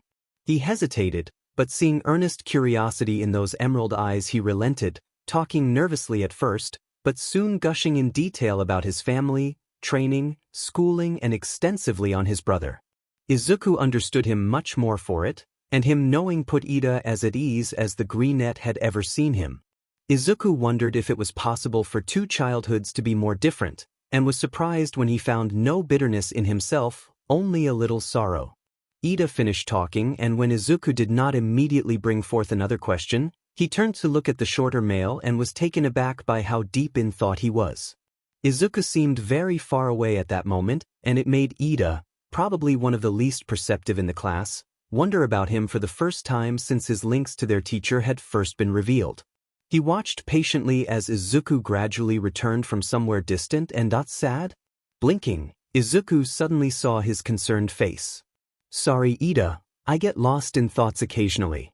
A dangerous habit for a hero," replied Ida, concerned. "You know, if you want to earn the trust and friendship of our classmates, you should smile more. It's nice." Izuku's voice was soft, and the comment caught the taller male completely off guard. "Ah, really? Yeah. And you'll definitely grow to be just as good a hero as your brother. You don't need to be class president to do that," said Izuku with a calm certainty. Ida gazed at him, searching. "Why?" "Because I saw you save Uraraka. Tell me honestly, did you realize the true point of the test? Or did you do it instinctively?" The pause is all the proof he needed. Izuku grinned at his friend. "I was on the observation deck with the teachers when you did that. And you know what All Might said? He saved her on instinct. He will be a true hero." Ida was speechless for a long time, though he felt a warmth fill his chest. That reassurance that he would be good enough was something he'd been told so often by his loving family, yet never had it felt as true and comforting as now. "Izuku, you asked if I wanted to talk, so I returned that to you. What was on your mind?" Izuku leaned back against the wall, the wind gently ruffling his hair. They'd headed to the roof for privacy, and Izuku had been right, that view was very calming. "It's silly. I was just wondering how amazing it was that here we are, sitting together as friends and equals, when I think our childhoods could not have been more different." He sighed softly, but made no immediate move to elaborate, despite his words sending Ida into complete confusion. Eventually Izuku spoke again, so casually it took a while for the seriousness of his words to sink in.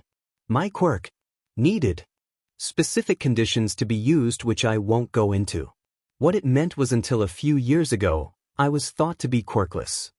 Ida was no genius, but he did know that he now had two pieces about the mysterious brunette which would have him puzzling and worrying for many days to come if he didn't say anything. 1. Izuku very recently discovered his quirk. 2. Izuku was an orphan very recently adopted. "Izuku, please don't leave me with that." Bright and intelligent green eyes looked up at him, assessing and nervous? I shouldn't have said anything. I'm sorry, of course that would have you worried. I'm in a strange mood. His voice was soft as his gaze wandered away from Ida toward the edge of the roof. There's something in the air today. No sooner had he said it, the air seemed to split with the shrill sounds of alarms. The pair leapt to their feet, conversation forgotten, and raced downstairs. Izuku, following instinct, looked over the fence before catching up to Ida on the stairs, seeing the press. The canteen was in turmoil. Izuku turned and spoke hurriedly to Ida. You have a voice that carries. See Uraraka over there? Go to her now and move toward that exit sign. Get her to float you up to it. There are just press invading the premises. Get them to hear you and calm down. Ida wanted to ask what Izuku was going to do, or how he knew this, but there wasn't time now. They needed to act. He darted toward Uraraka, a glance over his shoulder revealing Izuku pelting back the direction they had come. Izuku didn't know why he was running, only that his instinct was telling him to. He followed it, rounding a corridor unfamiliar to him and approaching a partly open door. Peering cautiously around it, he watched a pale blue-haired man rifling through papers in a dingy nondescript office. He had a choice. He gritted his teeth. Excuse me, sir, can I help you? The jump the man made would have caused Izuku to laugh if not for the situation. And if not for a year in a glorified biu, he would have flinched at the mess of a face that turned to regard his own. The man clearly relaxed at the sight of a mere student, turning back to his work without even bothering to reply. Izuku took the opportunity to examine the character that had the confidence or stupidity to let down his guard like that. He was nearly 6 foot, pretty tall, though almost everyone was compared to Izuku. The man was all in black clothing and grimy black at that. Izuku could fully appreciate the sense of wearing dark clothing when you're breaking into a place, but with the man's overconfidence, it suggested the guy was of an emo persuasion. Then again, how many preppy villains could there be? Shaking himself out of that strange line of thought, Izuku realized his target was sifting through the last of the papers, and he hastily got back to the relevant information. The man's quirk. A very dangerous quirk. Well, to most people. That's quite the quirk you have, he said lightly. He was admiring the man's coal-black hoodie or commenting on the weather. Unsurprisingly, that got his target's attention. He stopped what he was doing and turned to properly look at Izuku for the first time. Oh, bless, he was still trying to act cool. Izuku looked him up and down slowly. Disintegration. He elaborated. You must have been discriminated against for years. Must have been awful and to have to be so careful every moment. Seemed he hit a sore spot, as the villain shuddered, jaw locking in anger. You know nothing, hero wannabe. Now scram unless you want to experience it. The blue-haired man spat, dismissing the greenette with a glare. Unique as this student was, he had bigger priorities. I don't think you could. The voice was gentle, yet carried a confidence. Not the vain overconfidence of a teen drunk on admiring words, but of someone who had fought before. Suddenly, the student rose in significance relative to the documents, and the man turned and walked to the doorway. Shigaraki moved his hand with slow inevitability, waiting, but instead of flinching away, the student moved his own hand so first 4 and then all 5 tips met each other. He stared at their hands in shock before raising his gaze to meet the greenette's now glowing eyes. What is your name? He almost demanded. Akiji. Yours. Call me Tamura. You are a strange one. Your quirk reminds me of Eraserhead's. Please tell me you aren't his, Akiji, asked Shigaraki, a glimmer of a threat in his words. No, Izuku said calmly. Who do you represent or work for, Tamura? The Great League of Villains, obviously. And I'm only bothering to talk to you because I got what I came for and can leave anytime. What can you tell me? Asked the greenette, lacing admiration and curiosity in his tone. I'd rather ask the questions. Akiji, if you can disable quirks, how did you know mine? Izuku withdrew his hand and placed his index finger over his lips, gently closing the door behind him. Thundering footsteps could be heard outside, but past them. With the door closed, the room was only lit by Izuku's glowing eyes. Izuku looked under his lashes deliberately and minutely adjusted his stance and body language from relaxed confident to Sassy confident. Combined with the distraction of the footsteps outside, the taller male completely forgot his question. You wouldn't be interested in a visit to the dark side, would you, little hero? Izuku chuckled. Shigaraki noted it was a pretty sound. The teen sounded much like a voice actor from one of his games, and looked like a model. A model he could touch with all 5 fingers. He pushed Izuku against the door and bent low. You really are confident to laugh at an offer like that when pressed like this. I'm in complete control and a villain. Perhaps I'll just take you with me. You wouldn't, and your eyes tell me converting me isn't your priority right now. Besides, I dislike designating people as heroes or villains, good or evil. Shigaraki stared into those glowing eyes. What the hell are you? An unknown entity, replied the greenette with that bizarre confidence that didn't befit a 16-year-old. And without another word he raised a hand and pulled Shigaraki down. Shigaraki was surprised as soft lips pressed against his cracked ones.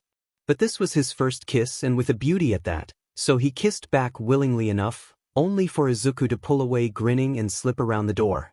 I'm betting I'll be seeing you soon in an official capacity, won't I, Tamura? The blue-haired male nodded dumbly, dazed, and with that the door closed. Shigaraki was very confused. Very, very confused. He took a moment, but the noise of her approaching teachers outside was enough. Kurogyri. Izuku darted from the corridor, hearing people. He dived into a girl's bathroom, thankfully empty, and tried to let his heart slow down. How the F did I get away with that? He asked weakly to his pale reflection, staring at the text before his eyes as his legs finally gave out from nerves and he collapsed onto the tiled and thankfully clean floor. Decay. Take copy leave. He hesitated. The quirk was dangerous, but belonged to a villain. That there was no moral issue with taking it. But if that guy had any links to his original father, that the fake name wouldn't delay them at all, and if they worked out the link to kissing, too risky. He selected copy and left to find Aizawa. He shivered as he thought over the quirk. That man must have suffered a great deal, and in spite of the realism he had acquired in spades, he wished that Tamura could be rescued in some way. That kiss. He'd reciprocated it, and it could be used as both carrot or a stick. He found Aizawa with the rest of the faculty, examining the barrier. The look on his face was enough to draw his father away from the worried mass. The erasure hero didn't know what to think. As a teacher, he should punish him for his recklessness. As a hero, he should praise Izuku for the invaluable information he obtained, and the quirk. As a father, he should be telling his son off for taking risks? Not sounding the alarm? Kissing strange and dangerous men? In the end, he went for a bizarre combination of the 3. That was amazingly executed and incredibly reckless. Now go wash your face and tell no one, Abo, no one except Bakugo, of what just happened.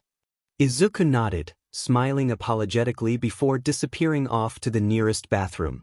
Aizawa sighed, rubbing his temples, and tried to process just how much Izuku had managed to extract from the man in one conversation. He said his name was Tamura without hesitation, so I think it is likely a name he regularly uses if not his own. He said he came from the League of Villains. He has a method of escaping anywhere in an instant, and considering his own quirk, it is clearly someone else's, and no one else was there, so the person doesn't have to be in the vicinity to activate it. When I said I'd see him soon, he nodded on reflex, meaning his group will probably be attacking UA students at some point in the near future. The documentation he was rifling through was about trips, so that supports that case. The reason he is a villain is likely due to how others treated him due to his quirk. I'll bet it caused him some tragedies too. He is not good at reading people or used to interacting with people. Every lie I spoke, however unconvincing, he took as truth, and he had answers coaxed out of him easily. He is childish and probably impulsive, and though I don't know how relevant it is, that was 100% his first kiss. I know it is silly, but I think he could be saved if you catch him, or alternatively knowing what I did could be used to throw him off his game in a fight. He had a truly formidable son. Name, Decay. Ability, able to disintegrate whatever the user touches with all 5 fingers excepting the user. Side effects, dry skin. Drawbacks, can't be deactivated. Izuku puzzled over what he'd say to Ida. For now he settled on distraction and evasion tactics. Todoroki touched him softly on the shoulder on their way back into class. Izuku jumped slightly anyway, but Todoroki didn't comment on it. "I didn't see you at lunch." Izuku tilted his head to meet the concerned heterochromic gaze. He smiled. "I'm fine, just had to talk to Ida about something." He saw doubt in the look Todoroki gave him. But he knew it would have to wait. Whilst the rest of the class settled into their seats, and before Aizawa's arrival, Izuku moved to the front of the class. He didn't even need to cough, noted Yaoyorozu, he just stood there and the others fell silent. "I wish to resign as class president." Confused uproar. "And I name Ida Tenya as my successor due to his astounding act during lunch today." Silent consent. Izuku glared slightly. Gradual applause. Ida shone with happiness externally as he headed up to the front to address the class, though he felt conflicted. It hadn't been his idea, it was Izuku's leadership qualities that had shown in the crisis. But he'd question him when they didn't have an audience, he could do at least that for his friend. As well as trust him. For some reason Ida could not fathom, it was clear Izuku didn't want the role, and by his judgment, he thought Ida suitable. He recalled that earnest gaze at the rooftop. All Might believed in him. Tensei believed in him. Izuku believed in him. Izuku settled back into his window seat with a contented sigh. A sharp crimson gaze met his own. "You're telling me F&G everything later, you little sheet." He nodded, slightly amused. He could practically hear Bakugo's voice, and the blonde reluctantly turned back around. Noting that he was unobserved, Izuku touched his lips slightly with his index finger, unsure whether to feel embarrassment or pride. What would the class think of him if they discovered he'd kissed a villain that day? Well, what would they think if they knew less than 6 months ago he'd been sleeping with men and women alike for money? That he was overpowered as F-? That he was the son of a villain? He wondered with faint worry what Tamura was planning. He hoped they'd all be able to handle it, preferably without him having to show more of his hand. Ida was just about to give his speech when Aizawa arrived. He hastily explained himself and returned to his seat. The teacher gave Izuku a bemused look. Flashback. With the end of lessons, Izuku would bid farewell to all his classmates and leave with Bakugo. Their destination was the train station, where they would travel out of the city and made their way to some woods to train. The first time they did this, they found a clearing and stood far apart. "It's your quirk originally, but mine seems to enable me to instinctively use it. Who should try first?" Bakugo gritted his teeth as he fought his pride. "You." Izuku nodded with an appreciative smile, and raised his hand, turning the palm toward the sky and angled away from both him and Bakugo. It felt very strange to the blonde, watching the explosions that he had so often used to burn Izuku's skin, obeying the greenette's commands. They started small, familiar to what he had always had, but gradually got larger, the largest almost bomb-like from the sound it made. "Interesting," murmured the greenette, gazing at his hand. "The power and sound can be changed independently of each other with concentration and volume. You could use this for a flash grenade effect too." He turned to look into those red eyes. "I've said it before, Kachin, but you really do have an amazing quirk." To Bakugo's chagrin, he did not take to his improved quirk as quickly as Izuku. It required more delicacy and control than before, but by the end of the evening he was back to his original skill level with it, and would be able to use it in class without danger or suspicion. They trained on his quirk together every afternoon that week, most of which was spent trying to work out how to propel themselves using explosions from their feet, which resulted in a great deal of bruises. "You need to get injured so Argie'll kiss you," complained Bakugo once. They learnt a great deal from each other, though Bakugo knew he was benefiting the most. Izuku's combat style had always been aerial and acrobatic, and he used the explosion quirk very differently, favoring using small explosions to move gracefully through the air and create bangs and flashes to disorientate an opponent, whilst Bakugo preferred using large explosions to rapidly charge an opponent, or use an overwhelming directional blast from a distance, to intimidate and overwhelm with pure power. Present. Since that first week, the pair had long since moved back from the wood to the Aizawa gym. Izuku would often train different quirks, though never more than one at a time. This was useful for Bakugo too. Today though, Bakugo wanted answers. Where did you go? No one saw you apart from Ida, you weren't at the evacuation point, you had them all worried shitless. And me especially. Izuku playfully rolled his eyes, settling on the bench press and told the full tale. Are you FNG mental? Why Izuku? Bakugo felt furious, the danger he'd been in, yet Izuku sat there like it had been nothing. Kachin, I could disable his quirk, and with a quirk like that and the way he moved he had nowhere near the combat skill to match me. Explained Izuku grumpily. He'd got the information he wanted and there was no way sounding the alarm would get him caught. I gained a lot of info and a very powerful quirk. Remember the side effect? How with your quirk we can't directly injure each other. I'm essentially immune to his quirk. I took a risk but it paid off. Bakugo lay back on the floor with a reluctant nod of acceptance. He knew his anger was irrational. Izuku was practically unbeatable but any means except quirkless, long distance or surprise attacks. And yet, the thought of it. I'm sorry Katsuki, I must have worried you. Bakugo opened his eyes to see Izuku looking earnestly apologetic and offering his hand. He looked at the pale hand for a while and then grasped it in his own, and pulled himself off the floor. As if, shitty nerd. And that's Kachin to you. The bus was noisy on the way to USJ, mostly teasing Ida until Azui spoke up. I usually say what is on my mind, Karo. Her voice was soft but apart from Kaminari and Mina's bickering it silenced the bus. Izuku. The greenette could see it in her eyes, and mentally prepared for a war of words. You said Bakugo was a childhood friend of yours, yet why was he just as surprised when you manipulated Uraraka's quirk as we were, if not more so?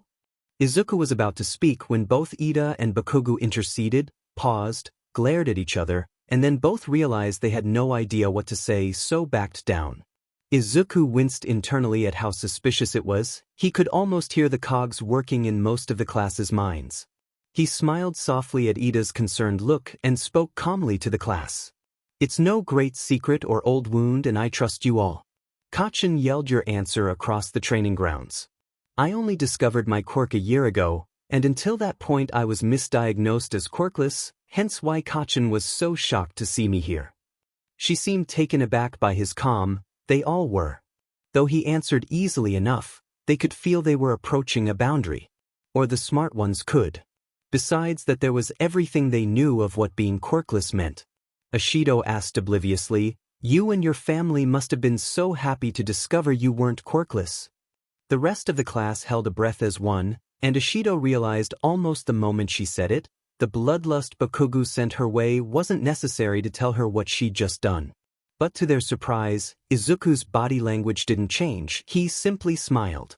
I was happy. He did not elaborate though. The conversation continued on, and once Izuku thought the atmosphere had settled enough, he spoke again, though his tone had lost its usual bounce, he still smiled. Do you guys mind if I listen to some music? I'm feeling a little sleepy. Those involved in the conversation gave their consent and with that, he rose from his place and moved to an unoccupied window seat. His gaze never left the view outside, and not even Ashido was foolish enough to comment on the earphones and used in the palm of his hand. Aizawa's monotone brought them back from an in-depth discussion on aspects of being a hero. We're here. Stop messing around. They all rose, but did not forget Izuku in their haste to see the vast dome-shaped building.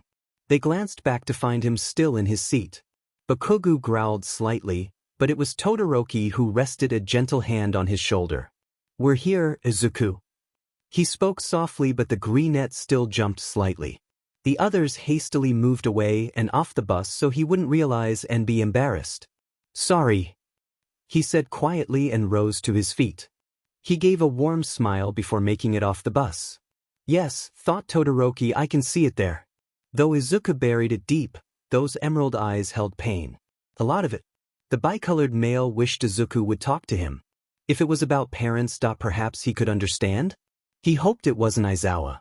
They disembarked together, joining the others, Izuku still slightly too out of it to notice their worried looks. The glares Bakugo was giving Ashido would have broken a weaker person. USJ was a large building with a huge glass dome. A strange material choice for a training center, but Izuku guessed it must be an alloy or something. The entrance was a vast blue gate, which led onto an elevated platform overlooking the 8 zones of the facility. The ruins zone, which simulated a destroyed urban environment. The landslide zone, which was a sloped terrain with scattered debris. The mountain zone was as described, containing rocky cliffs. The conflagration zone, which by some means Izuku knew he'd be asking Aizawa about later, it was a permanently flaming urban setting. The flood zone, which looked like a nice lake with ship and a water slide. The downpour zone, which was like the conflagration zone but windy and raining. It looked horrible. His hair would take hours to retame if he went there. Izuku banished thoughts of how much it must have cost to build and maintain. Pursuing that train of thought would only lead to misery. He instead focused on 13's speech with the rest, but he had a great deal of respect for the hero, and he appreciated it that finally one of their teachers had pointed out that most quirks could be used for evil as well as good. What concerned Izuku more was that he felt Aizawa had not taken his warning seriously. His father was powerful, but he wasn't vain. He'd explained love to Izuku, and it was clear he and 13 could not handle an attack alone, even if Izuku helped. He moved over to his father, who, seeing his expression, sighed. All might was due, but something has delayed him. Izuku snorted. Then he froze. Aizawa caught his movement and followed his gaze. The lights dimmed, the fountain faltered, the mass of black fog spread, and those gleaming golden eyes pierced straight through him. Villains! Izuku! Aizawa spoke his name firmly, laden with meaning. The greenette nodded and raced toward his frozen class and 13. It's the League, he said to 13, who sped back over to speak to Aizawa. His dad was fixing his goggles in place. Izuku gazed at the mass of villains leaving the fog, then turned to the class. He met their gazes, eyes blazing. You need to stay close together, and let me protect you. I am speaking to you guys especially. He glared at Bakugo and Kirishima.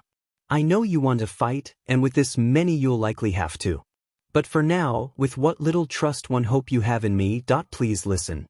They nodded dumbly, though he saw hesitation in Bakugo and Todoroki's expressions. He turned to Aizawa. Let me take care of the class. The man nodded without hesitation, the action itself affirming to the class that they could trust Izuku. Returning his focus to them, the greenette spoke again. I'll be in front. Kirishima and Sata, flank me please and focus on defending the group from long-range attacks. Bakugo, take Kaminari and cover the right, Todoroki and Ojiro to the left. If you have an offensive quirk and want to help, move to the outside. If your quirk isn't suited or you don't feel ready, move to the middle. There is no shame in knowing your own limits. He sent a small smile to Uraraka before continuing. If anyone gets in trouble or gets injured, bring them to the center. And if anyone is taken, do not follow but tell me. And with that, he began to turn and face the oncoming tide. But he hesitated, turning back, this time to look at Ida.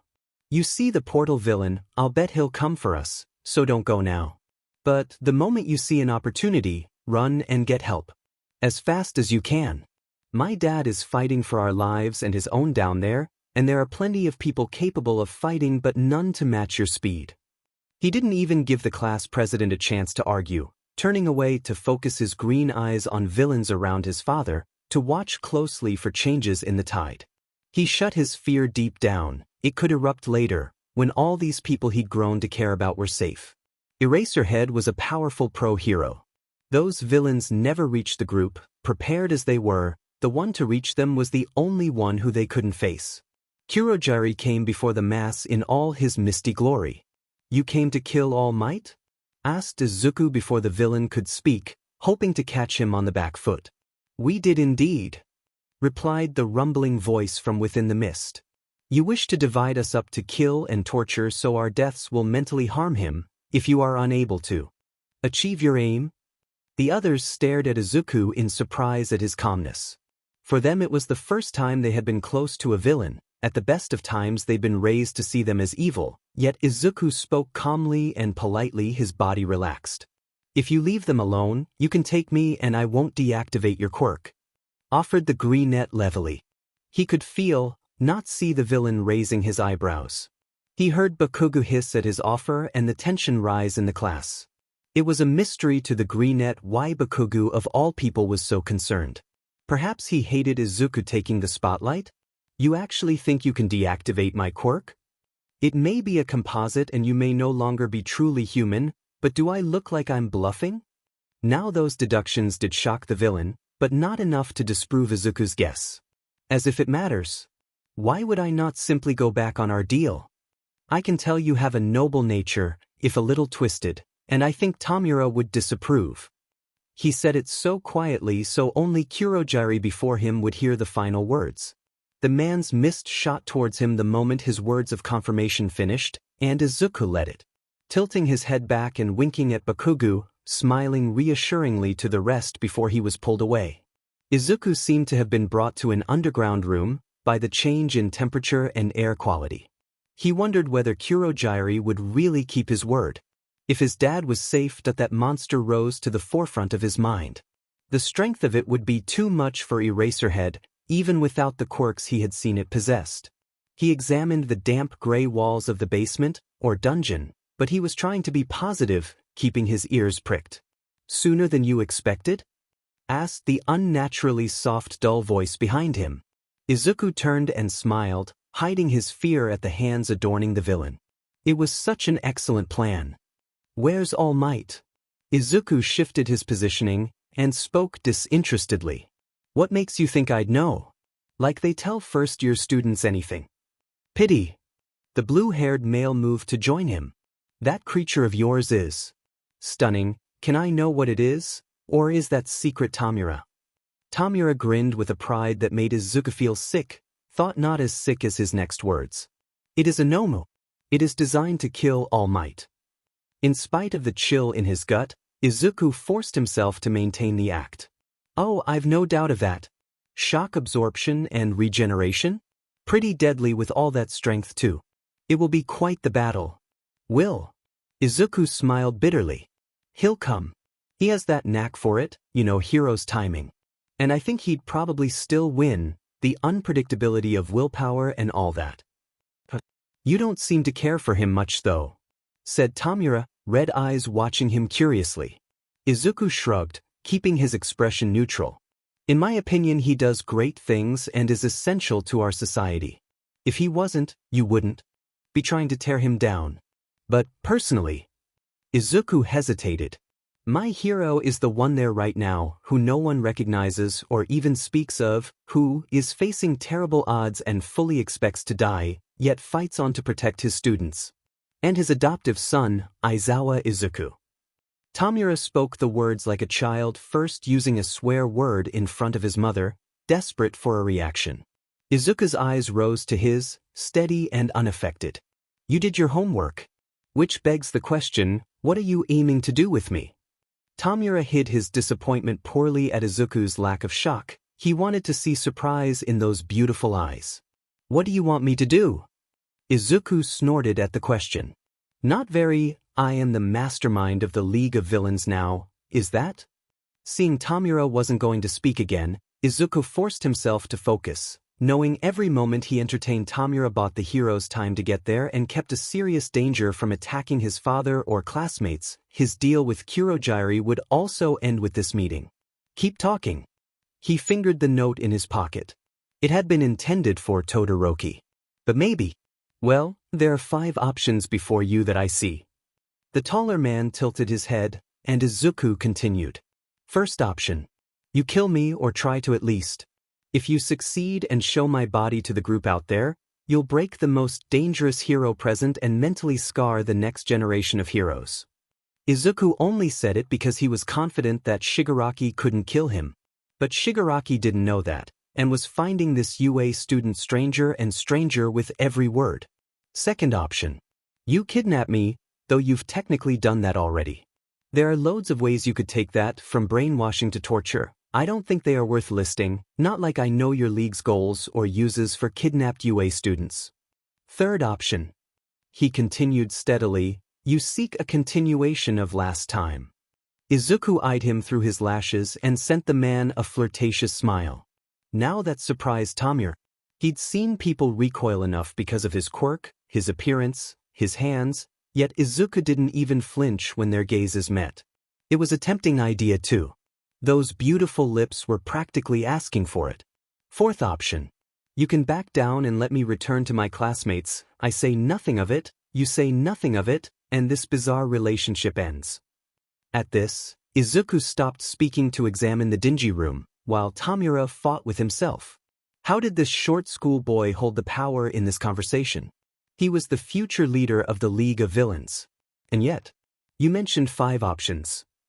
Izuku looked at him steadily, their gazes locked for what felt like hours. Opinion 5. You take this and let me go. Izuku pressed a piece of paper into Tamura's palm.